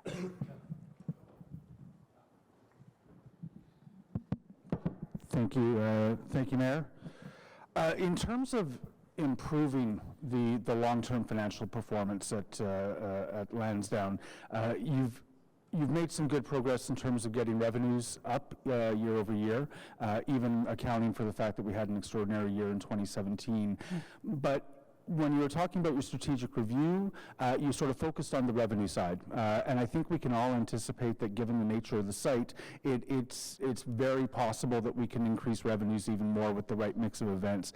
But on the cost side, how do you see controlling costs? That clearly is the area where you had unanticipated challenges. I don't see a revenue issue here as much as a cost issue in terms of improving that long-term pro forma. What sort of things are you thinking of in your strategic review to improve that side? Yeah, and that's, I think you're right. When we redid the pro forma, it's very much status quo. So it's taking what we do right now and stretching it out through the 2044 partnership. So I think a lot of the what will come from revenues. But what it doesn't include is any new initiatives and things we might do. And that's the point of our review right now, as is expense reductions and what we can do around that. I think there was a sense that we would be able to get the operating costs of the stadium itself down farther than we've been able to. But that's part of the review that we're performing right now to see what we're able to do on the revenue side for sure, but the expense side as well. So that's part of it. Does it come down? It sounds like it's the shape of the old building is so much higher than anticipated on your side. Yeah, it's a 50-year-old building that's difficult to maintain.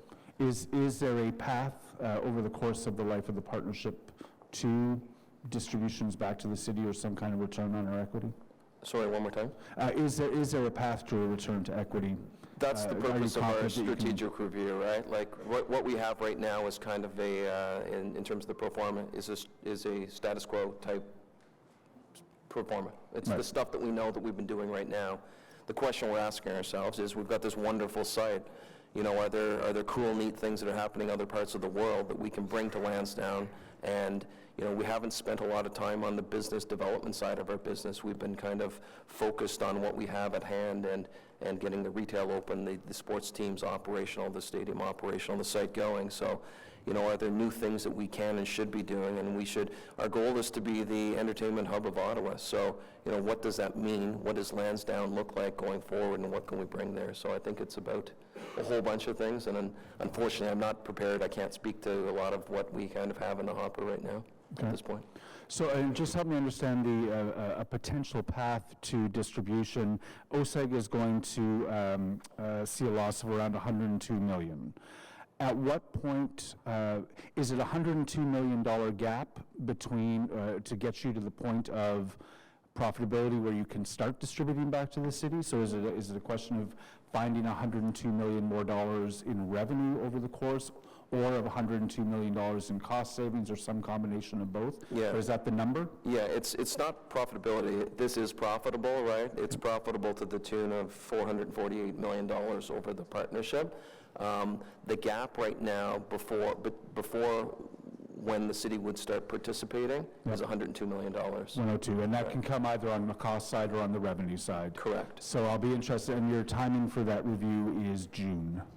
We'll be back to the city by the You'll end of come back to June. us with that. Right. Okay, thank you. Thank you, Mayor. Okay. Just for the sake of the media, I have another commitment in Cumberland with Councillor Blaze, so I'll be available now for a media scrum, and Councillor Tierney, the Vice Chair, will take over. Councillor Deans, you have the floor. Thank you. I just wanted to follow up on a question that Councillor Leeper asked.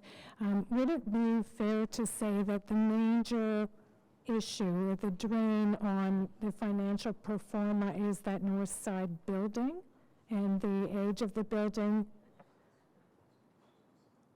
It is the predominant impact. It is the reason for the majority of the change. So the new information in this report is that the waterfall has been reduced by $60 million over the life of the partnership. The majority of that is looking at the north side stands and the arena and understanding that, maybe it is going to take more money to maintain it, or maybe we're not going to be able to generate the revenue that we expected to be able to generate through that north side and arena over time. I just wonder, the city has a huge investment here too. We've invested $154 million of taxpayers' money. We've paid $42 million in interest charges and principal and interest charges so far.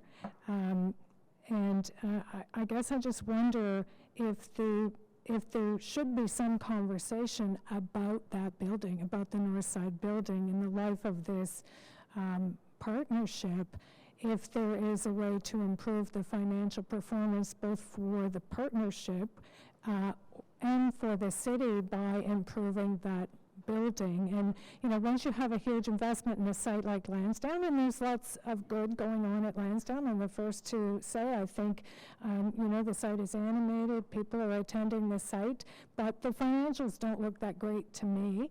And I just wonder if the real drain is that north side building, shouldn't there be some conversation about, is there a way to ultimately improve the outcome by the city and OSEG having a conversation about what we can do about that building? So, Councillor, I think we need to separate the discussion of Lansdowne between activities that are part of the partnership, which is essentially the stadium, the improvements that were done, the south side stands, and the retail that's taking place, the sale of air rights for the condos and the office building, as one component, which is what the partnership is about, versus improvements which the city undertook on its own in terms of the urban park and activities related to Aberdeen and the horticulture building. If you recall, the horticulture building was closed. It was not used for more than 10 years, I think 15, 20 years. Now look at it, it's there. So I think when you throw around numbers, we need to be cautious to make sure that we separate costs which the city undertook for things that were for itself, as opposed to costs that were related to the partnership. That would be the first comment I would make. The second comment I would make is that... Okay, well, the numbers I was throwing around were just from Mary Simlak from the finance department. She sent this to me, so... And the second part is that the genesis of the partnership, or what was the key about the partnership, was A, to save the city from paying $3 million a year, number one, and number two, the taxes, the realty taxes that were going to be generated by primarily the retail, but also the office building at Lansdowne as being incremental taxes that the city would not otherwise have received. If you only talk about the interest side, the interest payments that are made, but don't take into account the realty taxes that were generated, then you're really only looking at one side of the income statement, and it's not going to look great. So I think you really need to put the two together and to realize that the city is greatly ahead in terms of a cash flow to the residents, the taxpayers of Ottawa. The City of Ottawa is greatly ahead of where it otherwise would have been if we kept this.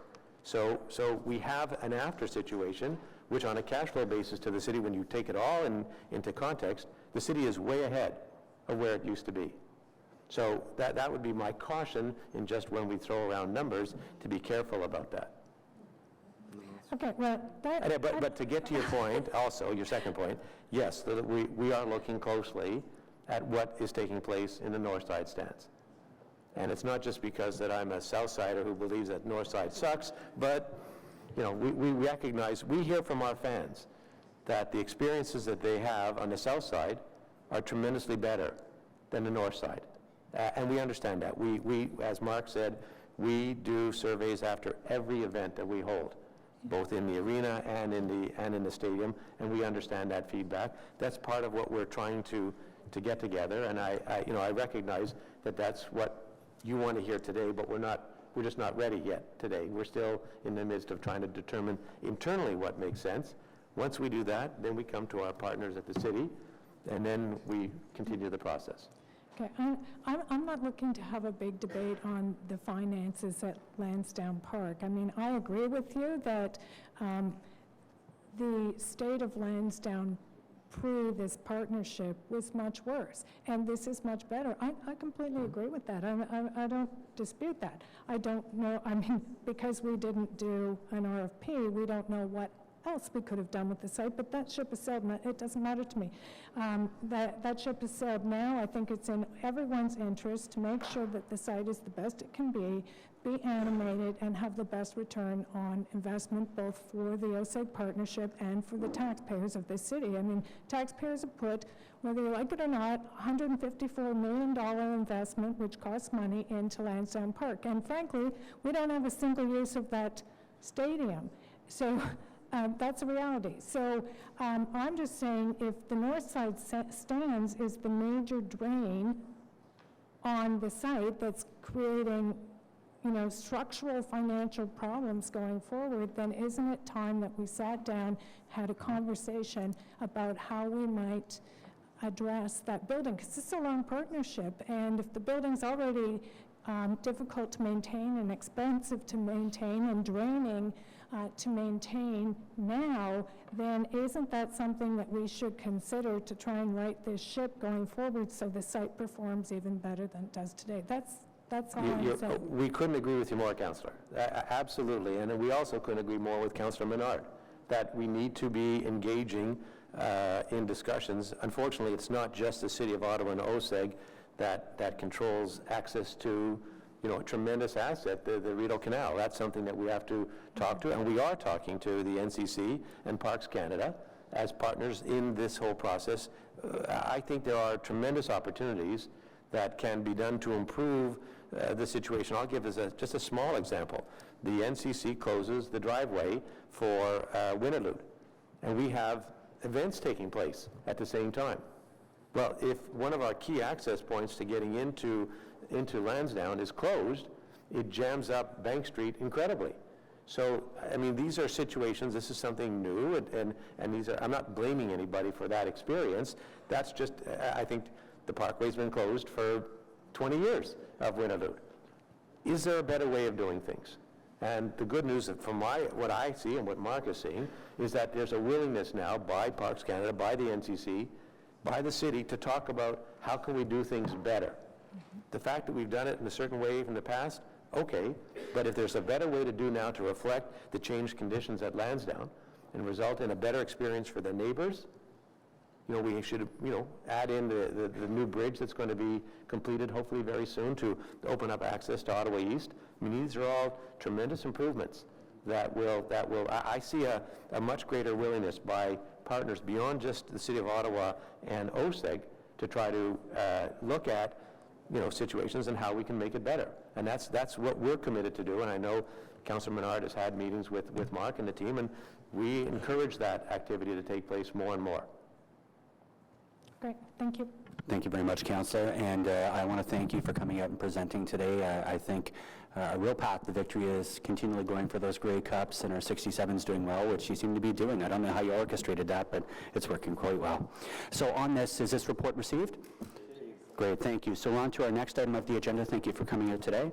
Item number 14, the Interdepartmental Task Force on Affordable Housing near transit stations. I do believe we do have a presentation on this one, so we'll give it a couple of minutes to set that presentation up.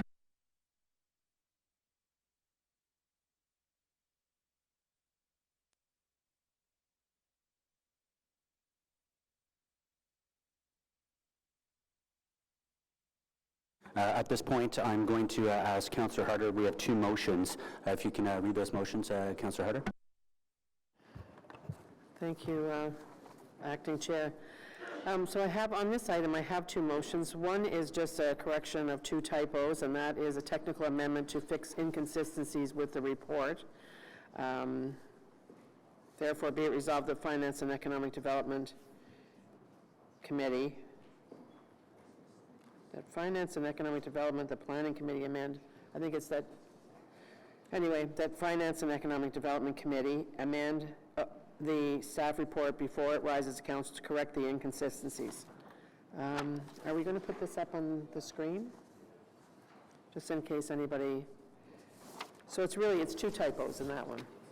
Great, we have those on the screen in front of us. The next one is the deferral of sites 12 and 13 until the Orleans Town Center's secondary plan is completed. That's a town center secondary plan that we're working on this year. So it makes a lot of good sense to hang on and incorporate that discussion into that overall review. So all we're doing is of the sites, we're deferring sites 12 and 13 until that plan is completed. Great, thank you for the introduction of those motions, and just a matter of housekeeping, to be very clear on the Lansdowne one, we received it, but is it also carried for the Lansdowne report? Carried? Great, thank you.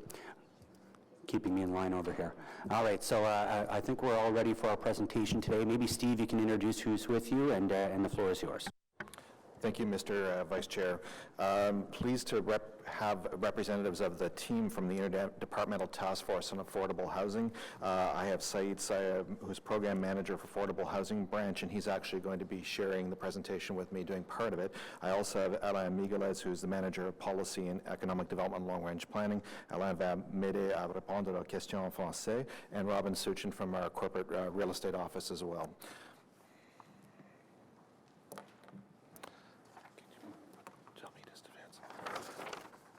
So this interdepartmental task force goes back to a motion from Councillor McKenney and Leaper at Council, which was unanimously supported to strike an interdepartmental working group to look at the opportunities for and implementation strategies for affordable housing projects in close proximity to the future LRT and BRT systems.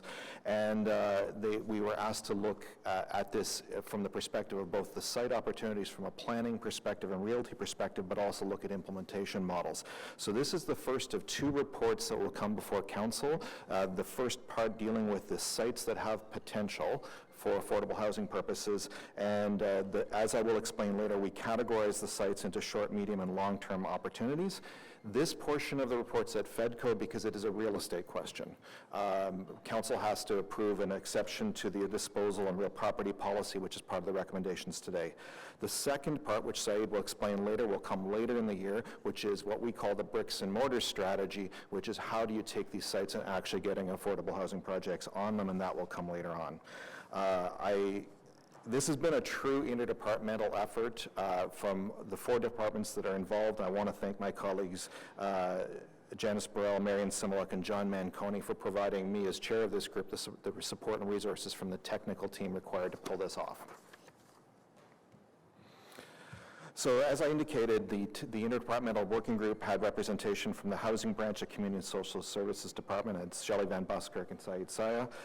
From the Transportation Services Department, Chris Swell from the Stage 2 Office and Vivi Chief from Transportation Planning. From Corporate Real Estate Office, Gordon McNair, Robin Suchin, and Stephen O'Brien. And then from Planning, Infrastructure, and Economic Development, myself, Alain Miguelez, and Charmaine Forgey. We're the Interdepartmental Working Group. So as I indicated, we took the council's direction and looked at all the opportunities within the city in close proximity that were apparent to us at this time. And we, some of the sites we identified are small and vacant, and those opportunities exist today, and we could advance them should the sites be available with no encumbrances. Some sites are small with some certain uses today that might in the future coexist with an affordable housing opportunity, and some sites, like the Coventry Road site's a very large site, and the intention isn't the whole site would be put to this purpose, but we can absolutely fit projects within those sites amongst other uses in the fullness of time. So as I indicated in the report, with the technical amendments, by the way, which corrected some typographical errors that we apologize for, we will now have 7 sites in the short-term opportunities, which really represent opportunities within the next 2 terms of council. And these sites are sites with no significant property encumbrances or environmental encumbrances. The city owns or is likely to own based on current negotiations and have minimal barriers for redevelopment. In the second set, the medium-term opportunities, which are in the 7 to 15-year horizon, there are certain encumbrances on those sites that make them not suitable in the short term. And as the technical amendment that Councillor Harder put forward at my request, we jumped the gun on 2 sites in Orleans and putting them in this program at this stage. We've committed to start a secondary planning process for the Orleans corridor in the next year, and those sites will be examined through the context of that process in the fullness of a secondary planning process, and Mr. Miguelez's team is starting on that right away. So finally, in terms of the longer opportunities, these are sites where there are significant issues. It would take a major redevelopment project to understand how those sites may be used. And we have examples like Tom Brown Arena that are on that list in terms of longer term, and that would have to look at how would you redevelop the recreational uses and possibly in tandem with affordable housing.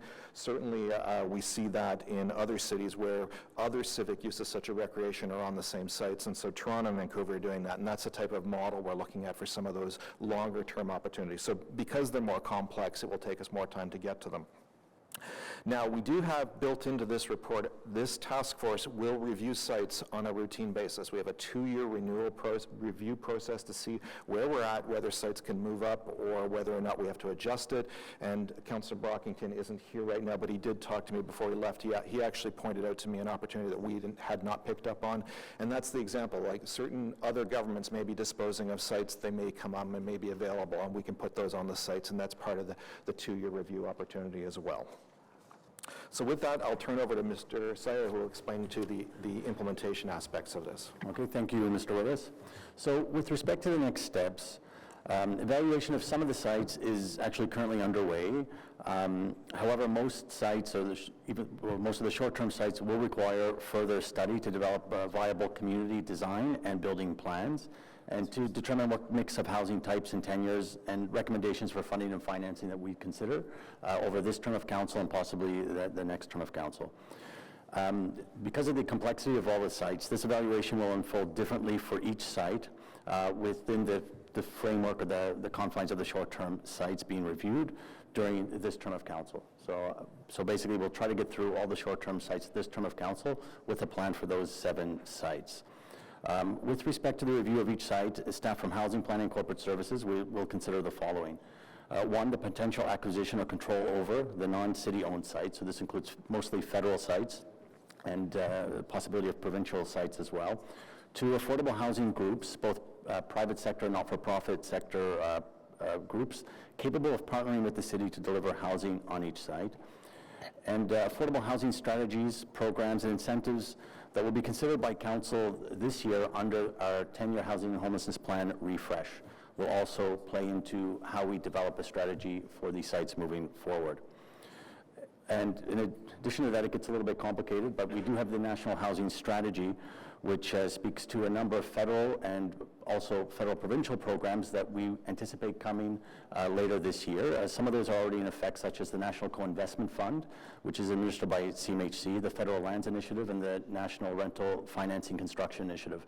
So we have to review those programs in relation to how they can be used with these sites and other city funding to see how we could best leverage our resources to provide affordable housing in the short and medium terms.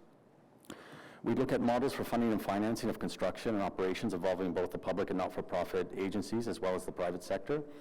And this all feeds into various timelines for implementation for each site. Housing Services will report back to Council for approval on an implementation strategy for the most opportune sites later this year. The majority of the sites will be brought forward with the refresh of the 10-year housing and homelessness plan, with some sites being considered within a shorter time frame if possible. We are currently reviewing 5 sites, 2 of which are on the list that we're considering to bring forward in the spring for Council to consider to consider to be declared surplus and to be provided for affordable housing purposes. So that brings us to the end of the presentation, and we're prepared to answer any questions you may have. Thank you. Great. Thank you very much for that presentation today. I'm going to move straight to delegations at this point, and then further to that, we'll have questions for staff. So our first delegation, it's Catherine Boucher of the Somerset West Community Health Centre. If you can please come forward and take a seat here.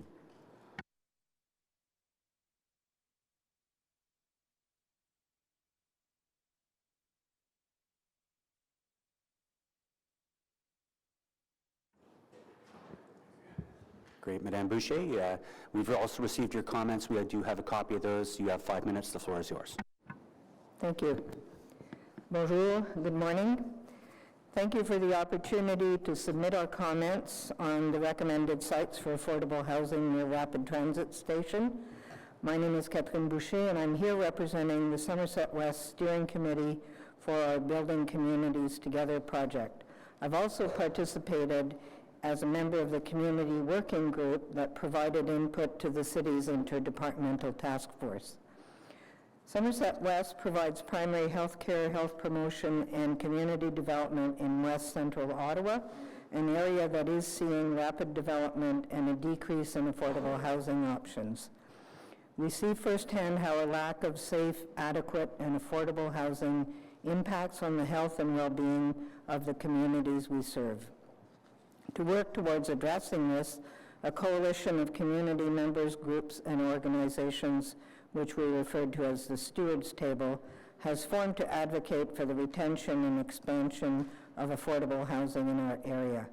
We are encouraged that the city has identified publicly owned sites where affordable housing units could be built in close proximity to transit stations. We are very pleased that 6 sites have been identified in our very communities, 4 of them recommended for development in the early stage or 5 to 7 years. Our communities are ones everyone is familiar with: Little Italy, LeBreton Flats, and Mechanicsville, neighborhoods that have historically provided housing for residents on low and modest income, including many newcomers. These people have been impacted by upscaling gentrification geared to more affluent population and displacing longtime residents of low and modest incomes. So we would like to thank city staff, and I'm going to name particularly Mr. Steve Willis and his able assistant, Charmaine, Mayor Watson, and Council for their leadership on this file. We urge the city to continue on this trajectory. It is critical that future transit-oriented development is affordable to those living in poverty in our communities. The housing must also reflect the diversity of our community and include seniors and families with young children. We would encourage all departments to examine the possibility of co-locating other city facilities and community services. We also urge the city to ensure that these 20 sites are reserved until funding is available to build deeply affordable housing.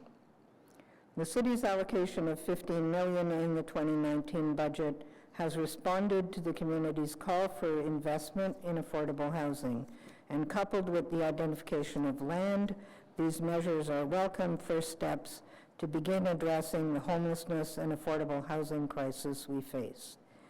We would like also to take this opportunity to urge the city to pass a strong citywide inclusionary zoning bylaw that dedicates 25% of new development to affordable housing and places a special emphasis on deeply affordable housing within 1 kilometer of rapid transit stations.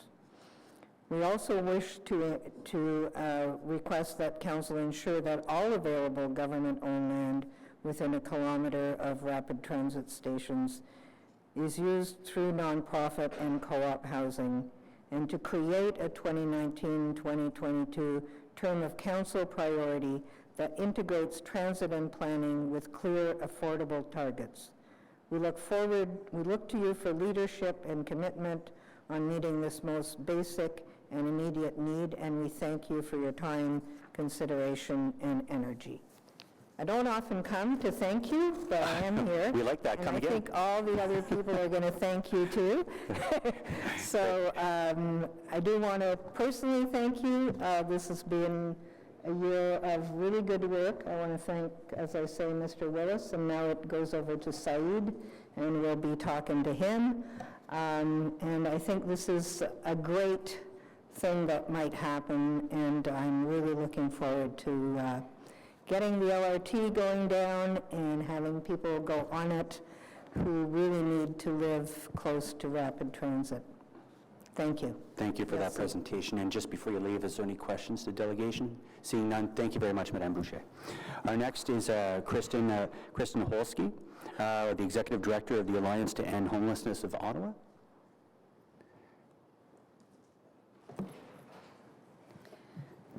Thank you very much. So good morning, Councillor Tierney and members of the Finance and Economic Development Committee. Thank you for taking the time to hear from the Alliance to End Homelessness Ottawa. The Alliance represents over 65 community agencies working daily to prevent and end homelessness in our city.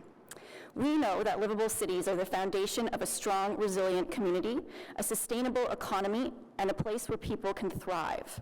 Faced with a persistent affordable housing shortage in Ottawa, the Alliance is here because we want to work with the City of Ottawa to support an action plan that works for our city as a whole. The Alliance first wants to acknowledge the historic investment announced by Mayor Watson in the 2019 budget of $15 million for affordable housing and homelessness. We strongly support this commitment and thank the Mayor and Council for recognizing the importance of affordable housing to building vibrant, sustainable, and livable communities. The Alliance also supports the significant identification of city-owned lands for affordable housing. Along with community partners, we've been working with Mr. Stephen Willis and his team and the Interdepartmental Task Force on Affordable Housing near Transit. And thanks to Mr. Willis's leadership, community partners have had the opportunity to inform, to engage, and to work with the city on this initiative. We look forward to continuing to work with both council and city staff to address the lack of affordable housing in our city and to move people, families, and children out of shelters and into a home of their own. We can seize on this momentum, and that's what we're here today to talk to you about, the momentum of the availability of land and of funding to build an inclusive Ottawa for all. With the refresh of Ottawa's 10-year housing and homelessness plan underway, along with that of the city's official plan, there's significant opportunity here to even further leverage nonprofit capital assets, along with provincial and federal funding dollars, such as through the National Housing Strategy. Homelessness is not inevitable. We have the tools to end it. So I want to share with you 3 ideas that we want to keep on FEDCO and Council's radar for how we can do that. So first, it's about using all of our tools in the toolbox. We recognize there are many factors outside the city's control impacting homelessness and the lack of affordable housing. But the reality is that 55,000 households in Ottawa struggle to make ends meet on low income, and over 1,100 people a night sleep in our city's shelters. We know the city's work to address these challenges, but we're obliged to admit that the current approach is not keeping pace with the evolving needs. So what can we do? Well, we have the ability to make full use of provincial municipal tools such as planning and inclusionary zoning policies that prioritize mixed income neighborhood development targets that include affordable rental housing with a strong emphasis on transit-oriented development. An investment of 20 parcels of land set aside for affordable housing is a significant start. However, the need for affordable housing is only growing. So to ensure affordability is maintained in the long term, we can more intentionally align Ottawa's development goals in the city's official plan and the housing and homelessness plan, as opposed to working on a project-by-project basis. This would result in long-term planning vision for Ottawa and more accountable planning outcomes for all. Second, we can do more to prioritize Ottawa's deeply affordable housing stock. Ottawa's current plan does identify affordable housing as key and does have targets. However, priority assigned to these targets can be significantly strengthened. Current programs such as Action Ottawa, which is the city's primary program for increasing the supply of low-income affordable housing, bases affordability on 80% of average market rent. This is not sufficiently deep to meet the needs of most families and individuals who find themselves homeless. The Alliance supports expanding our city's definition of supply of affordable housing across a range of income thresholds to meet residents' actual needs. So how do we do this? Well, we wouldn't expect Ottawa to commit to a one-time investment in snow removal. So why would we expect a one-time investment in housing will be enough? The Alliance recommends creating and protecting a dedicated annual capital investment envelope earmarked for new affordable housing development, just like we saw in Budget 2019. We can't just plug the holes, we need investment that supports long-term growth and change. And lastly, it's about investing in long-term housing stability. For many individuals and families, homelessness is the result of many factors rather than one cause, and we're encouraged by the work of the interdepartmental working group that breaks down silos between transit planning, real estate, and housing departments, and we encourage this ongoing effort. Further creating a 2019-22 term of council priority that integrates transit and planning with clear affordable housing targets will ensure that families are stably housed and that we're benefiting long-term from the investments Ottawa is making today in this area. So to conclude, we want to thank Council for the dedication and the investments you've made to date. We know what we need to do. We have the tools to do it. And with City Council behind us, we can get there. So let's not stop until we see the results, until no one is without a home in Ottawa. This would indeed be a great legacy for Council. Thank you very much. Great. Thank you very much, Kristen, for that presentation. I'm looking around Council, see no questions. Oh, Councillor Harder. Yeah, I just want to ask you, are you saying that this is the only year that we've contributed millions of dollars? No, we're not saying There is that. a large figure that goes annually that we do contribute. We recognize that, but this additional investment of $15 million is really significant in providing new affordable housing development. Say it? To you, Mr. Chair. Yes, significant funds do go towards, maintenance of social housing. We provide, well over $100 million annually towards, maintenance of social housing. Can you say that again and louder, please? Well over $100 million is invested annually in social housing, providing rent supplements in the private sector, housing allowances, and so forth. Maintenance of social housing. We also access various provincial and federal funds to build new affordable housing as well. Thank you. Thank you for coming to speak today. Great. I just didn't want that to... No, fair enough. apply without Thank you, having- Councillor. We have a bit of a list here, so I'm going to continue on. Seeing no questions, thank you for coming out today. Next up, we have, who do we have here? Fadi Warasing and Christine Santel. Hopefully I'm not butchering any names. It's the City for All Women Initiative. Callie, if you could please come forward.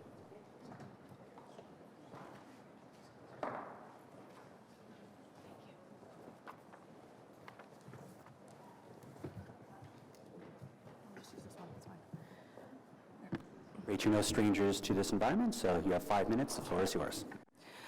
Good morning, everyone. We are pleased to speak with you today on this unceded land of the Algonquin people, whose land we are here to speak about.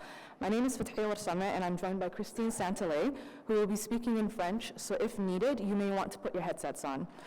We are here to express our enthusiasm for the work that is being done to identify land for affordable housing near rapid transit and ask that even more land be designated for this purpose. Doing so is in keeping with the city's commitment to apply an intersectional gender lens as documented in the Term of Council Governance Report, and we are here to help you understand why this is so. Cali coordinates an initiative, Women Reducing Poverty Together, Mamaway. We say Mamaway, which means together in Anishinaabe, as we bring together women's organizations and women across diversity to identify ways of addressing the poverty women and their families experience in our city. To initiate this work, we, along with the Healthy Transportation Coalition, conducted community conversations with a range of organizations and have a strategy committee that interpreted those findings. We recognize that women are more likely to live in poverty, as women still earn less per dollar in comparison to men, are more likely to find themselves in part-time precarious employment, have more interruptions in their work life due to family responsibilities, and tend to live longer. All of this is exacerbated when women have experienced violence at the hands of their partner. As a backdrop to this reality, it was the lack of affordable housing that constantly rose as the final straw that leads women to falling into poverty or not being able to get out of it. At the same time, we know that women's homelessness is often invisible, as women will go to extreme lengths to avoid being out on the street or going to an emergency shelter. Women are more likely to couch surf or to stay in violent situations to avoid putting themselves and their families out on the streets. We have been especially concerned with the stories we hear from the women's organizations working with women fleeing violence.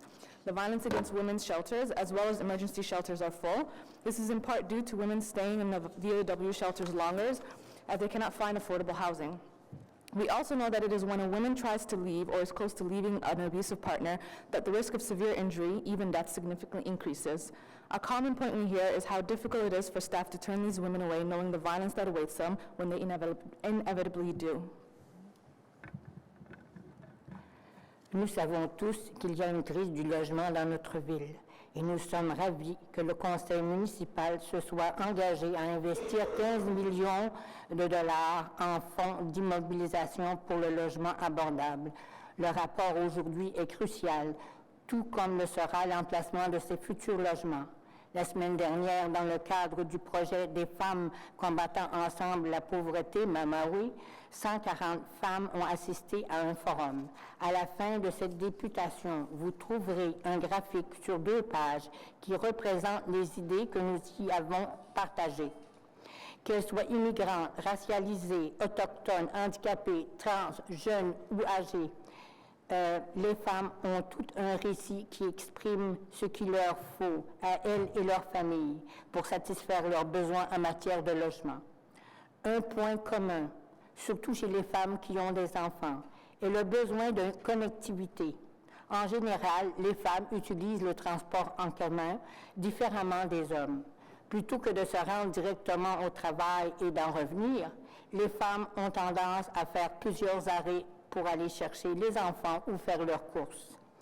Bien que les rôles changent, les femmes sont encore plus nombreuses que les hommes à être l'aidantes principales des enfants, des personnes âgées, des personnes malades et handicapées. Pour toutes ces raisons, il est primordial que le logement abordable soit situé près du transport en commun, qui conduit ces femmes vers les services, les écoles, les hôpitaux et les épiceries, de façon à ce qu'elles puissent remplir leurs diverses obligations. Il serait insensé de répéter les erreurs commises à Toronto et Vancouver, où les gens qui ont les moyens d'avoir une voiture sont ceux qui habitent le plus près des meilleurs transports en commun. Lors de notre forum sur les femmes et le logement, nous avons célébré l'arrivée de ce rapport. Maintenant, nous vous encourageons à continuer sur cette voie. C'est une étape clé dans la réduction de la pauvreté chez les femmes, ainsi que dans que chez tous les membres de notre collectivité. Merci pour votre écoute aujourd'hui. Merci. Bien, merci, Madame. Any questions for the delegation? Seeing none, merci. Our next delegation is Stephanie Graham from Acorn. Stephanie, are you here?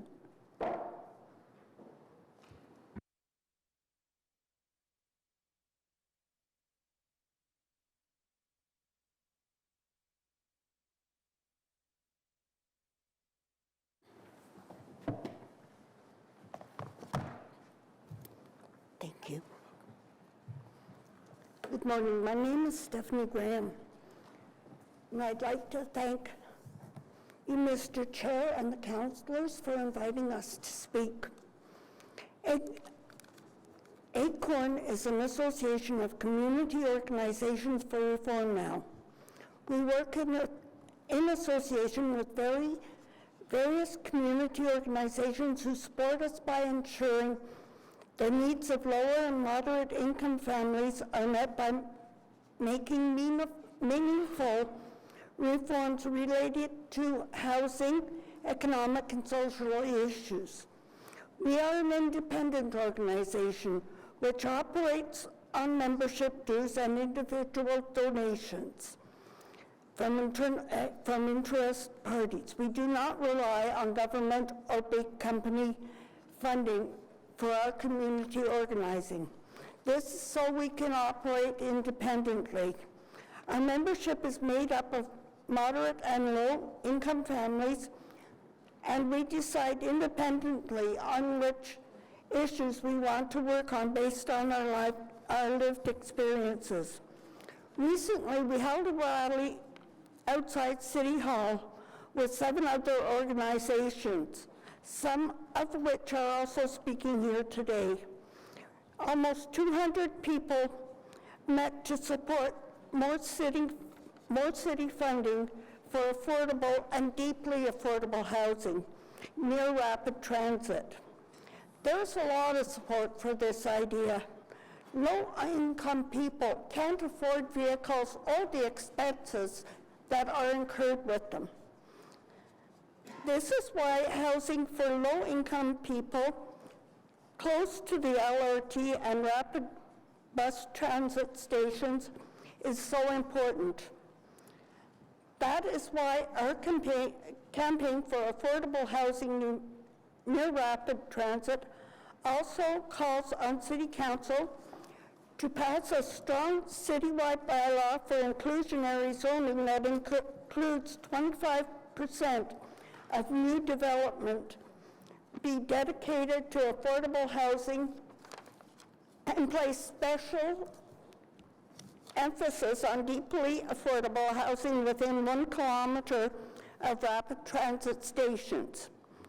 Ensure that all available government-owned land within 1 kilometer of current and future rapid stations is used for nonprofit and co-op housing.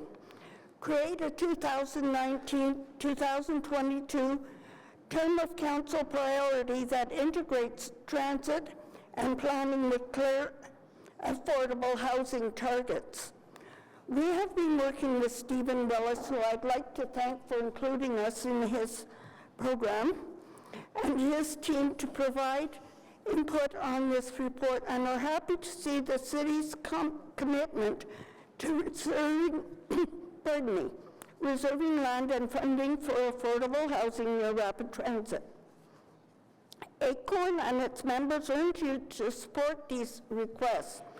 This report and the next steps of the working group, including definitions of affordable and deeply affordable housing that may be built on this land. We need affordable and deeply affordable housing for a diversity of households. This means housing for larger families, people on social assistance, and of course, pensioners. We were so happy that you included your $15 million in this year's budget, and sincerely hope that additional funding can be continued annually so that shelters will no longer be needed for long-term solutions to emergency housing. We hope the commitment that you made with this inclusion in the 2019 budget follows through today with their approval of reserving publicly owned land for affordable housing. Thank you from ACORN and its supporters for allowing us to speak to this important issue today. Great. Thank you very much, Ms. Graham, for coming out today. Any questions to delegation? Seeing none, thank you for coming out. Next up, we have Erin Andrews of the Healthy Transportation Coalition.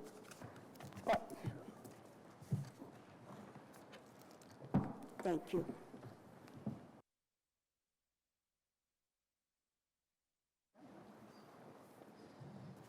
Thank you.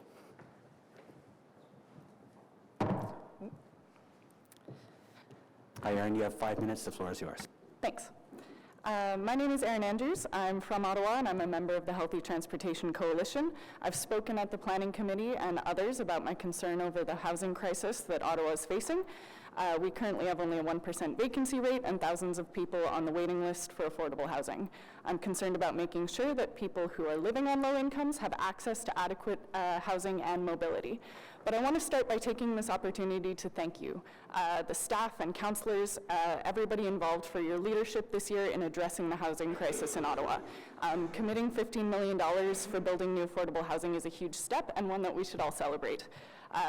This report from the Interdepartmental Task Force on Housing Near Rapid Transit identifies 20 sites where affordable housing could be built, And this task force broke down some of the silos that exist in municipal politics in order to tackle a complex and interdisciplinary issue. And this report is the result of both staff expertise and real meaningful consultation with stakeholders in the community, and that's something to be really proud of. I urge you to take action now to ensure that our city's lands are used for the purpose of ending homelessness and transit poverty in Ottawa. To this end, I urge you to first hold all of these 20 sites for use as nonprofit or co-op housing indefinitely, ensure that these lands cannot be disposed of or otherwise developed, even well beyond this term of council. The first step here is to secure the land. And I urge you to build new affordable housing near rapid transit stations at every opportunity as recommended by this report. Start taking action immediately to put the bricks and mortar on the land that you've held. And this is a crisis, and so we need to act accordingly. I urge you to pass a robust inclusionary zoning bylaw, as many have asked as well, making 25% of new development affordable with deeply affordable housing within 1 kilometer of rapid transit stations.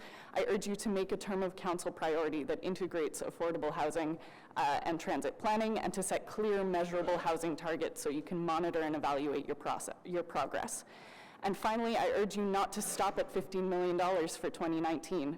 1 year of funding will not provide all of the units that are needed to address the housing crisis we're facing. We need to keep going with this. We need to be proactive and look to budgets 2020, 2021, and onward to ensure that the city continues to invest in affordable housing. These measures are needed to address the housing crisis, to reduce transit poverty by ensuring that those who rely on transit can afford to live near it. These actions will promote vibrant communities by integrating affordable housing with private housing, avoiding the development of ghettos, and ensuring that everyone can access transit. We know that people who can get around on the bus can go to work, go to school, or volunteer opportunities. They can access nutritious food and medical professionals. They can get involved with their communities through recreation, faith, or other interest groups. And these are all things that we want for our city. The City of Ottawa has an equity and inclusion lens that is supposed to be applied to all of its areas of work, and you've taken a great first step by committing this $15 million of funding for new affordable housing. And now you have an excellent opportunity to move forward, applying your equity inclusion lens broadly and decisively.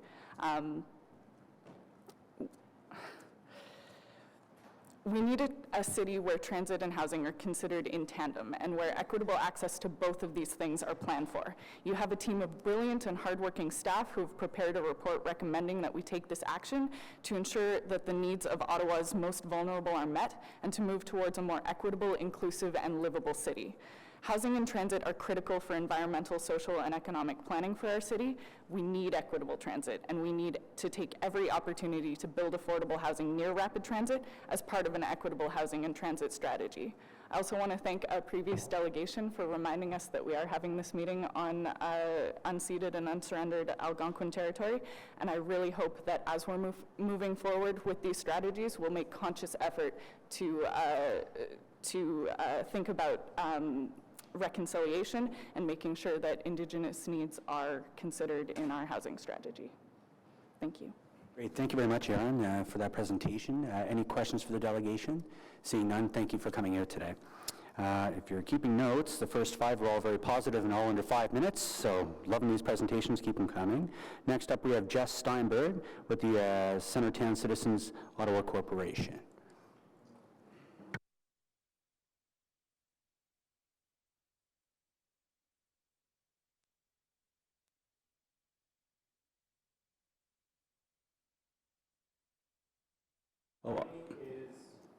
Great, thank you. Thank you again. My name is Jesse Steinberg. I'm a member of the board for Centertown Citizens Ottawa Corporation, or CCOC, and have also been participating with colleagues who you've heard from this morning in the community working group on affordable housing. I would also like to express strong support to the committee for the report and recommendations submitted by the Interdepartmental Working Group. The formation of this working group, I think, is a real credit to Council. It shows an understanding of the deep connections between affordable housing and transportation, and the importance of working across departmental silos to solve complex policy issues.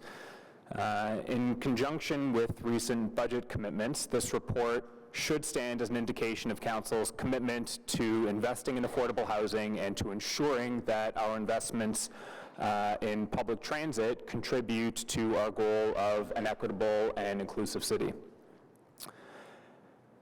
The report submitted today highlights a variety of sites that have great potential as places to build communities that are integrated, sustainable, and affordable to people of all incomes. Realizing this potential, of course, will depend on our willingness to invest public money and to ensure that these sites are preserved for as long as it takes to develop them in an equitable way. This is a political moment, I think, where there seems to be greater acknowledgement of the scale of our affordable housing crisis and the urgency for government to double its efforts. The city should be commended for the steps that it's taking and for the leadership that it has shown. Going forward, our hope is that we can build on this momentum. The problem of affordable housing and its integration with essential city services like public transit is, as my colleagues have already mentioned, both an urgent and a long-term problem. It's essential that we maintain recent investments, that we explore the use of new tools like inclusionary zoning, and that we continue to think in a holistic way about equity and inclusion. I would note that in addition to the report recommendations, there is a further recommendation from planning staff that the current official plan review adopt a more systematic approach to thinking about housing and public transit. This is an excellent recommendation. And finally, I would also like to say thank you to Stephen Willis and his team, both for their leadership of the Interdepartmental Working Group and for regular meetings with our group of community stakeholders. The work done in preparing for this report has clearly been substantial and is very much appreciated. The time and effort devoted to our community stakeholder meetings has also been appreciated. There's been a real willingness to engage with the members of the group and to answer questions, as well as a genuine receptiveness to concerns and contributions. So thank you. Certainly our hope is that we can continue this engagement if and when the interdepartmental group transitions to its second phase to begin work on an implementation strategy. So thank you. Great. Thank you, Jesse, for that presentation. Looking around, I don't see any questions. Thank you for coming out today. Next up, we have Cheryl Parrott from the Hintonburg Community Association.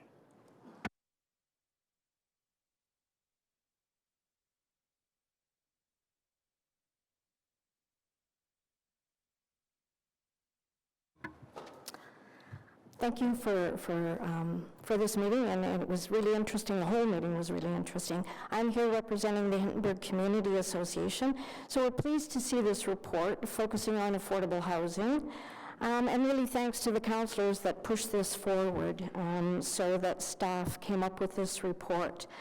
The city needs a lot more affordable housing, and in Kitchissippi, what we've lost is an incredible amount of affordable housing, and it has changed our community, and we need that diversity to come back. All city-owned lands should be retained, not just the ones that are in the short-term attributes, as it says in the report, but not only for affordable housing, but also for the social infrastructure that has to go along with any kind of housing, affordable or not. So we need the schools, we need the libraries, we need community centers, we need recreation centers, parks and green space.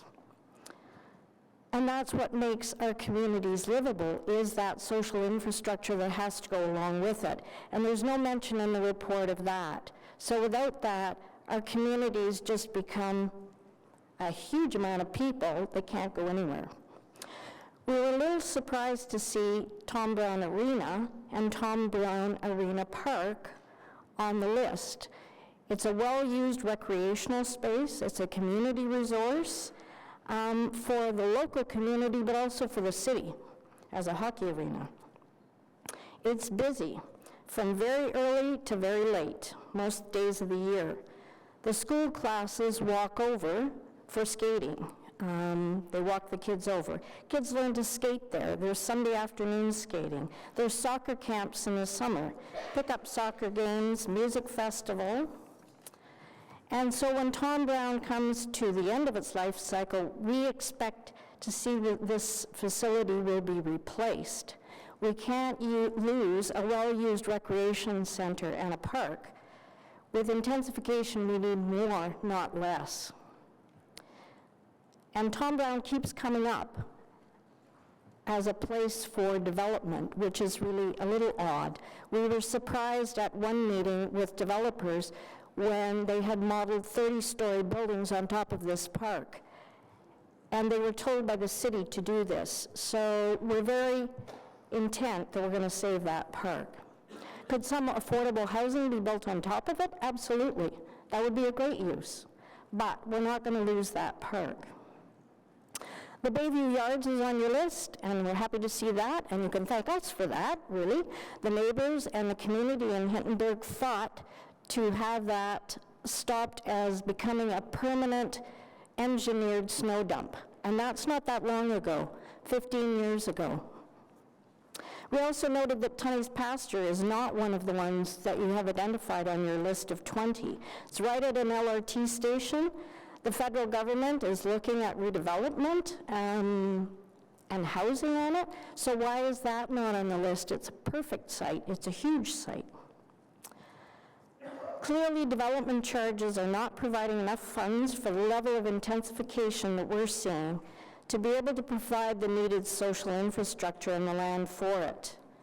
In the corridor around the LRT, from Bronson to Westboro, we're already seeing plans for about 20 to 30,000 new units. Are they all built yet? No, but the plans are there. So we need planning for both affordable housing and social infrastructure to serve many more people in the coming years. So please retain all these city lands, but also include in your report that is for social infrastructure to support those communities too. Thank you.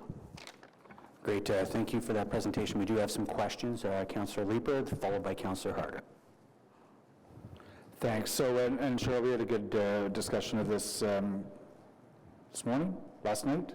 Yesterday. Yeah, thank you. And Steve and I have talked as well about Tom Brown.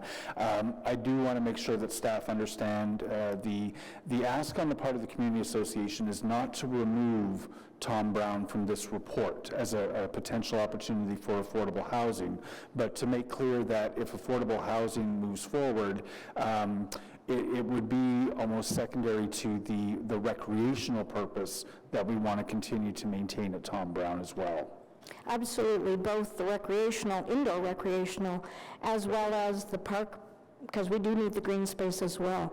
Could it coexist? Absolutely, but we can't lose stuff. Yeah, and that's, I think, what's really critical to understand here is, you know, if we've been talking a lot for years about Tom Brown potentially falling into the hands of private developers who would then have to, you know, somehow build a couple of ice pads. The interesting opportunity at Tom Brown is to rebuild Tom Brown Arena with some modern facilities, which Lord knows we need, but to also include affordable housing in the development on top. So I'm glad to see Tom Brown is in this report, but I think it's important that we express that for the record. I'll ask Mr. Willis a bit more about that with the questions later. Thank you. Great, and Councillor Harder, you don't have any questions, I believe, anymore? No, I was just going to address her concern, because as you know, Chair, you and I were part of a sponsor group in the last term, I think it was, on the ice, the hours and all that kind of stuff, and we were supposed to start an arena study, but it was delayed because of the LeBreton choice when they were going to have an accessible arena, and they were going to have the new home with the Senators. That is now going to be back on track, and you can be guaranteed without me, crossing any line, that it would not be removed. Tom Brown would not be removed without that area being served in some fashion by a new complex. That would be certainly something. It'll be now this time under the leadership of Chair of the Community Protective Services Committee, but I know that we'll be active on it again as well. Great, thank you. Seeing no further questions for this delegation, thank you, Cheryl, for coming out. We have two more delegations, Trevor Hache, Healthy Transportation Coalition, and then on deck will be Emily Addison. So, Trevor?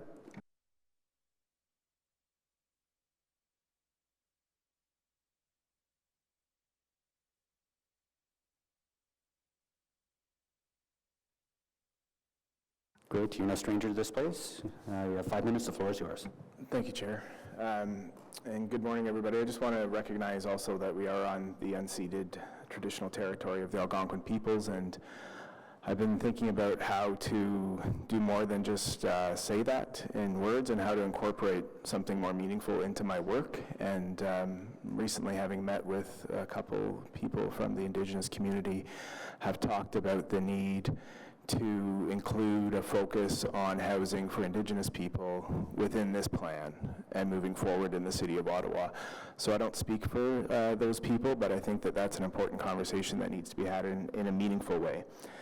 I want to also thank the Mayor for his political leadership and thank Stephen Willis and his team and the other staff involved in this process. Councillors Leeper and McKenney also played important roles in 2018, directing staff to do some initial work and look into this issue. Stan Wilder, the city's first housing planner who retired in early 2014, was interviewed by the Ottawa Citizen upon his retirement, and he was asked about growth outside the Greenbelt of Ottawa and suburban sprawl. And he said at that time that he feels strongly that growth outside the Greenbelt and new communities should be managed so that the city creates complete communities with a good balance of facilities and services to meet people's everyday needs: schools, parks, a variety of housing for all walks of life, and places to work and shop. Now, I noticed within this report, though I'm supportive of it, there isn't a lot of sites outside the Greenbelt that are mentioned. So I think moving forward, we would like to see the city being very intentional about providing affordable housing everywhere within the urban boundary area, including in the suburbs. I live in Canada. I know that there isn't a tremendous amount of affordable housing out there. So I think there's additional opportunities. So for example, I've spoken with the previous councillor for Canada North and the current councillor about the 30-acre forest that's within 600 meters of Terry Fox Station, a bus rapid transit station. The city plans, it's my understanding, to potentially sell off 10 acres of that 30-acre forest for some development. It'd be great if some affordable housing could be located in those plans. Eagleson Park and Ride could be more than a parking lot probably also.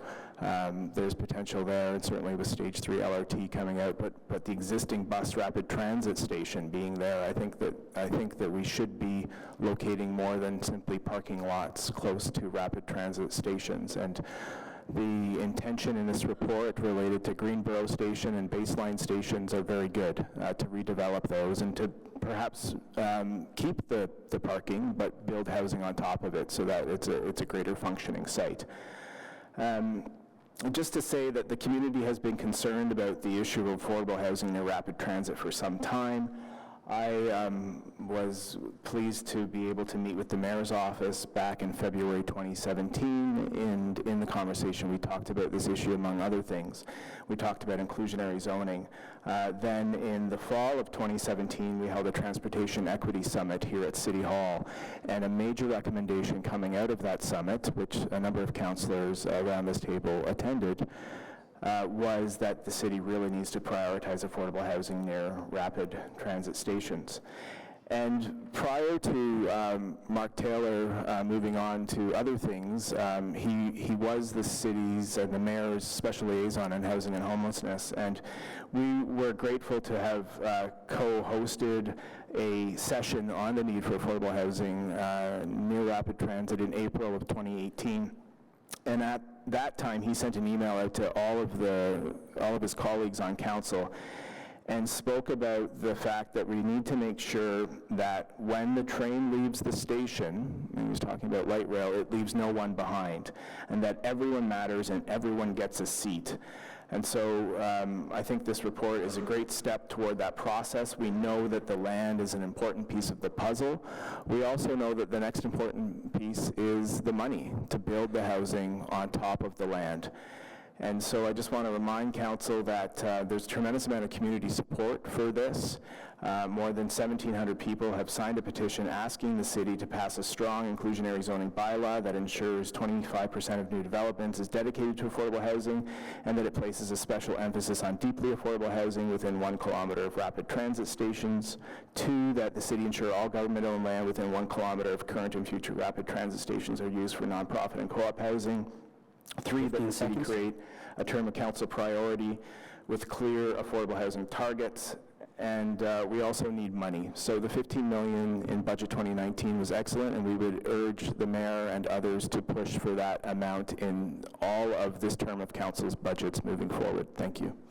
Thank you very much, Trevor, for that presentation today. I appreciate that. Any questions? Seeing none, thank you for coming out. We're on to our final delegation. Emily Addison.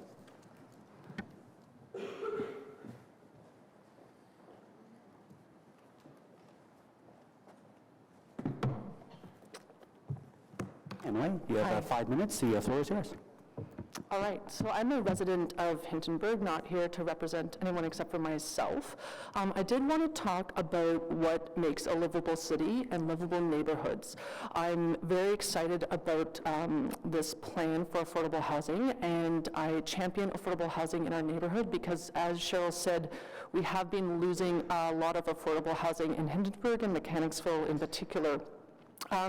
However, in order to have livable neighborhoods and a livable city, which is, I think, the goal of the official plan moving forward, is to be a really livable city, we need that essential public services. We need social infrastructure. A livable space is not only transit and housing. And right now, in our neighborhood, we do not have enough social infrastructure. I was involved with the Rosemount Library attempt to get more space for our library. And when the library board voted to renovate the library rather than build it, they acknowledged that our neighborhood had half the amount of space that we should have for our population, but that the library board simply did not have the money to build a larger library. So if we are bringing in people in high-density living spaces and creating affordable housing, we need to make sure we have libraries, community centers, schools, and especially green space parks. When we look out in neighborhoods like Canada or Barhaven, people have large plots of land that their houses are on, and they have lots of green space. Downtown, when we are getting denser and denser, we don't have those backyards. People are living in high-rises, and there needs to be more parks, not less. So I encourage this plan to look forward in when you renew it in 2 years to actually acknowledge the need for social infrastructure and green space for these livable spaces. I also wanted to mention briefly development fees, and I know that is going to be reviewed in this term of council. I'm very concerned that there isn't the same amount of development fees collected inside the Greenbelt, and I feel that, in fact, more money needs to be collected inside the Greenbelt to acknowledge that there are higher costs of building in a denser area and getting land for projects. And I see the need when we are building affordable housing to look at development fees. I also wanted to acknowledge that I think 9 out of the 20, I could be incorrect, of these pieces of land are in the near west or center west of Ottawa. And while I want to see lots of affordable housing in my neighborhood, I want to see it all along the transitway as well. And I just wanted to applaud and thank Trevor for his point, because I think affordable housing should be throughout our city. And it should be a focus on the transit, but we need to see this spread throughout and that the services are provided, not focused in one part of the city. Thank you. Great, thank you, Emily. I'm looking around. Seeing no questions for the delegation, thank you for coming out. At this point, we'll switch if there's questions to staff. Councillor Lee. Thanks. So the first question, Ms. Willis, you can anticipate. Tom Brown Arena, what would be the outlook for that if we want to maintain it as a recreation space in the ward and do affordable housing? Is there a path to that? So, Mr. Vice Chair, as I indicated in my presentation, those sites, that site in particular is a long-term in the list, not a short-term opportunity. And there are some smaller sites that have uses that would continue, and there are several examples of that on the list, where you see co-location of affordable housing with recreation and other uses. So that's, the intention is not mutually exclusive. It would be one and the other. And those are the sorts of things we'd have to do in site-level design at a much lower level of detail than we're at right now. When would we as a council make that decision to commit to that approach? What's that decision point?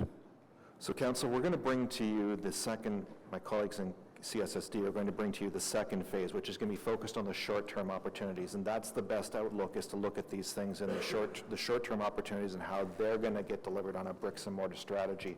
Every 2 years, we're going to review the list, and as we use up a site and have the ability to add others, we'll go draw them in. You do need to be in that closer time frame and horizon to actually understand how to make that work and what the community needs at the time will be. But to your other point, the other underlying option may be to address some of those issues in the official plan review. In the official plan? Perfect. That might be a place to deal with it. What is the path forward for Forward? So, I had to Thank you, Mr. Willis. Through you, Vice Chair.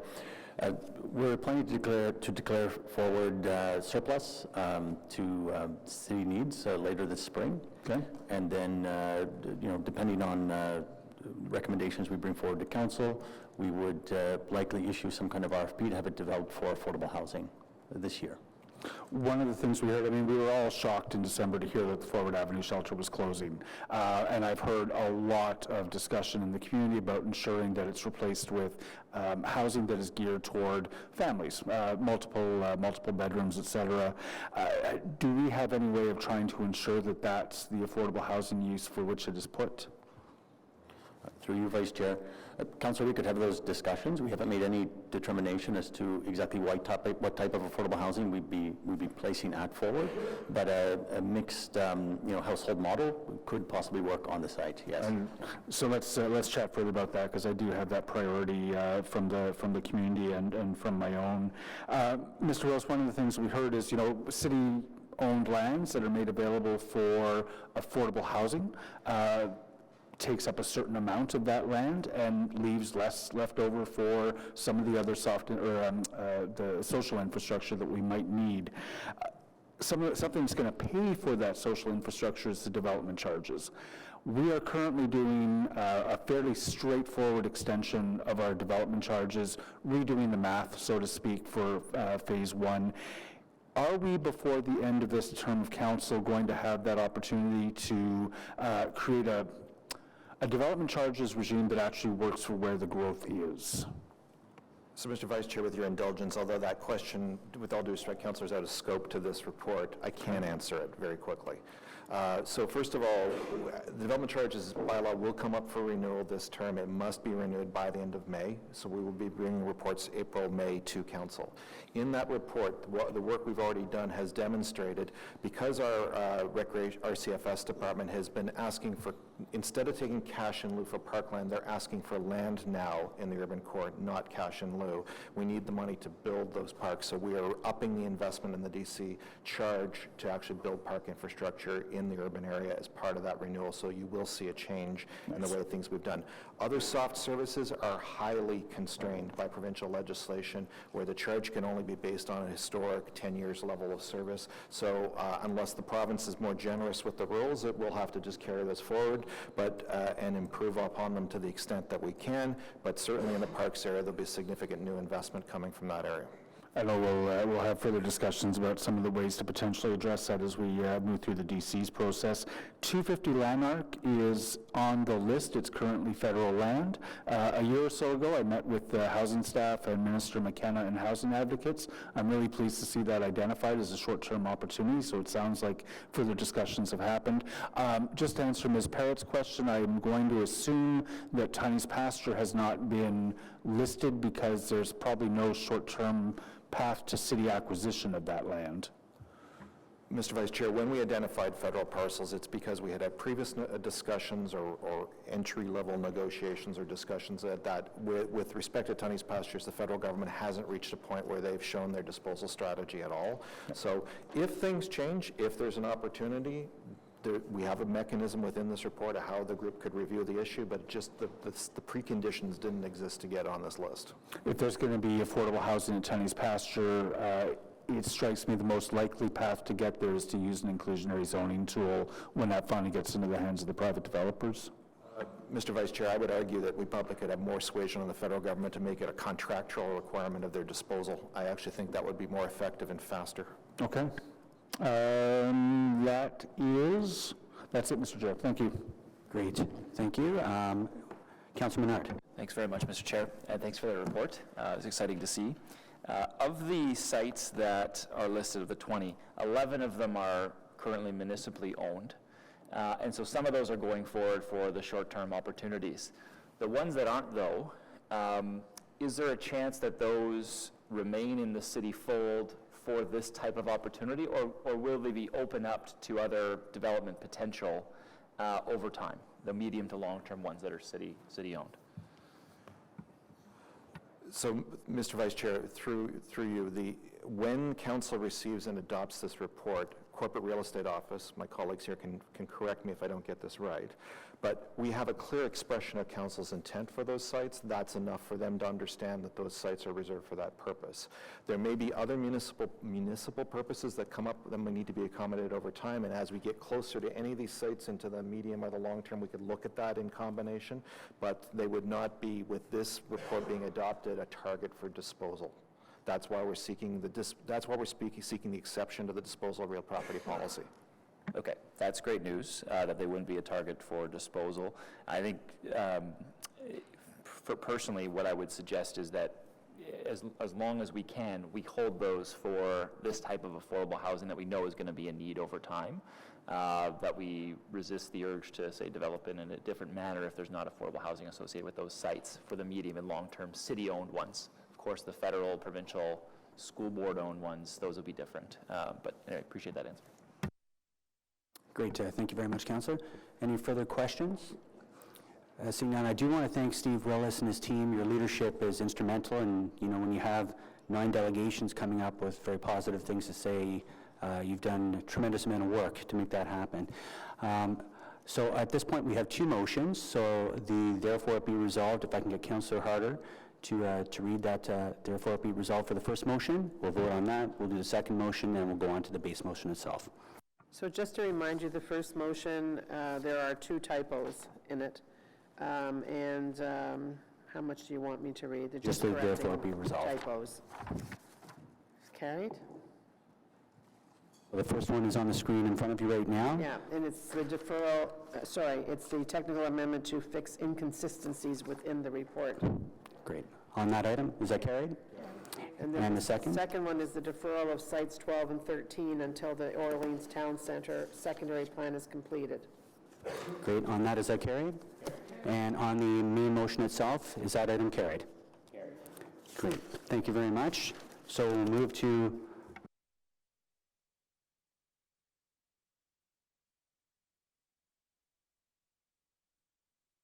So just so you know, there's an IPD on this list. It's the 2018 Federation of Canadian Municipalities Annual General Meeting. Thanks to Riley for writing that up. You saved us some time. So is that received? Thank you. Notices of motion? None. Inquiries? Other business? So that's adjournment. The next meeting will take place May 7th, 2019. Thank you.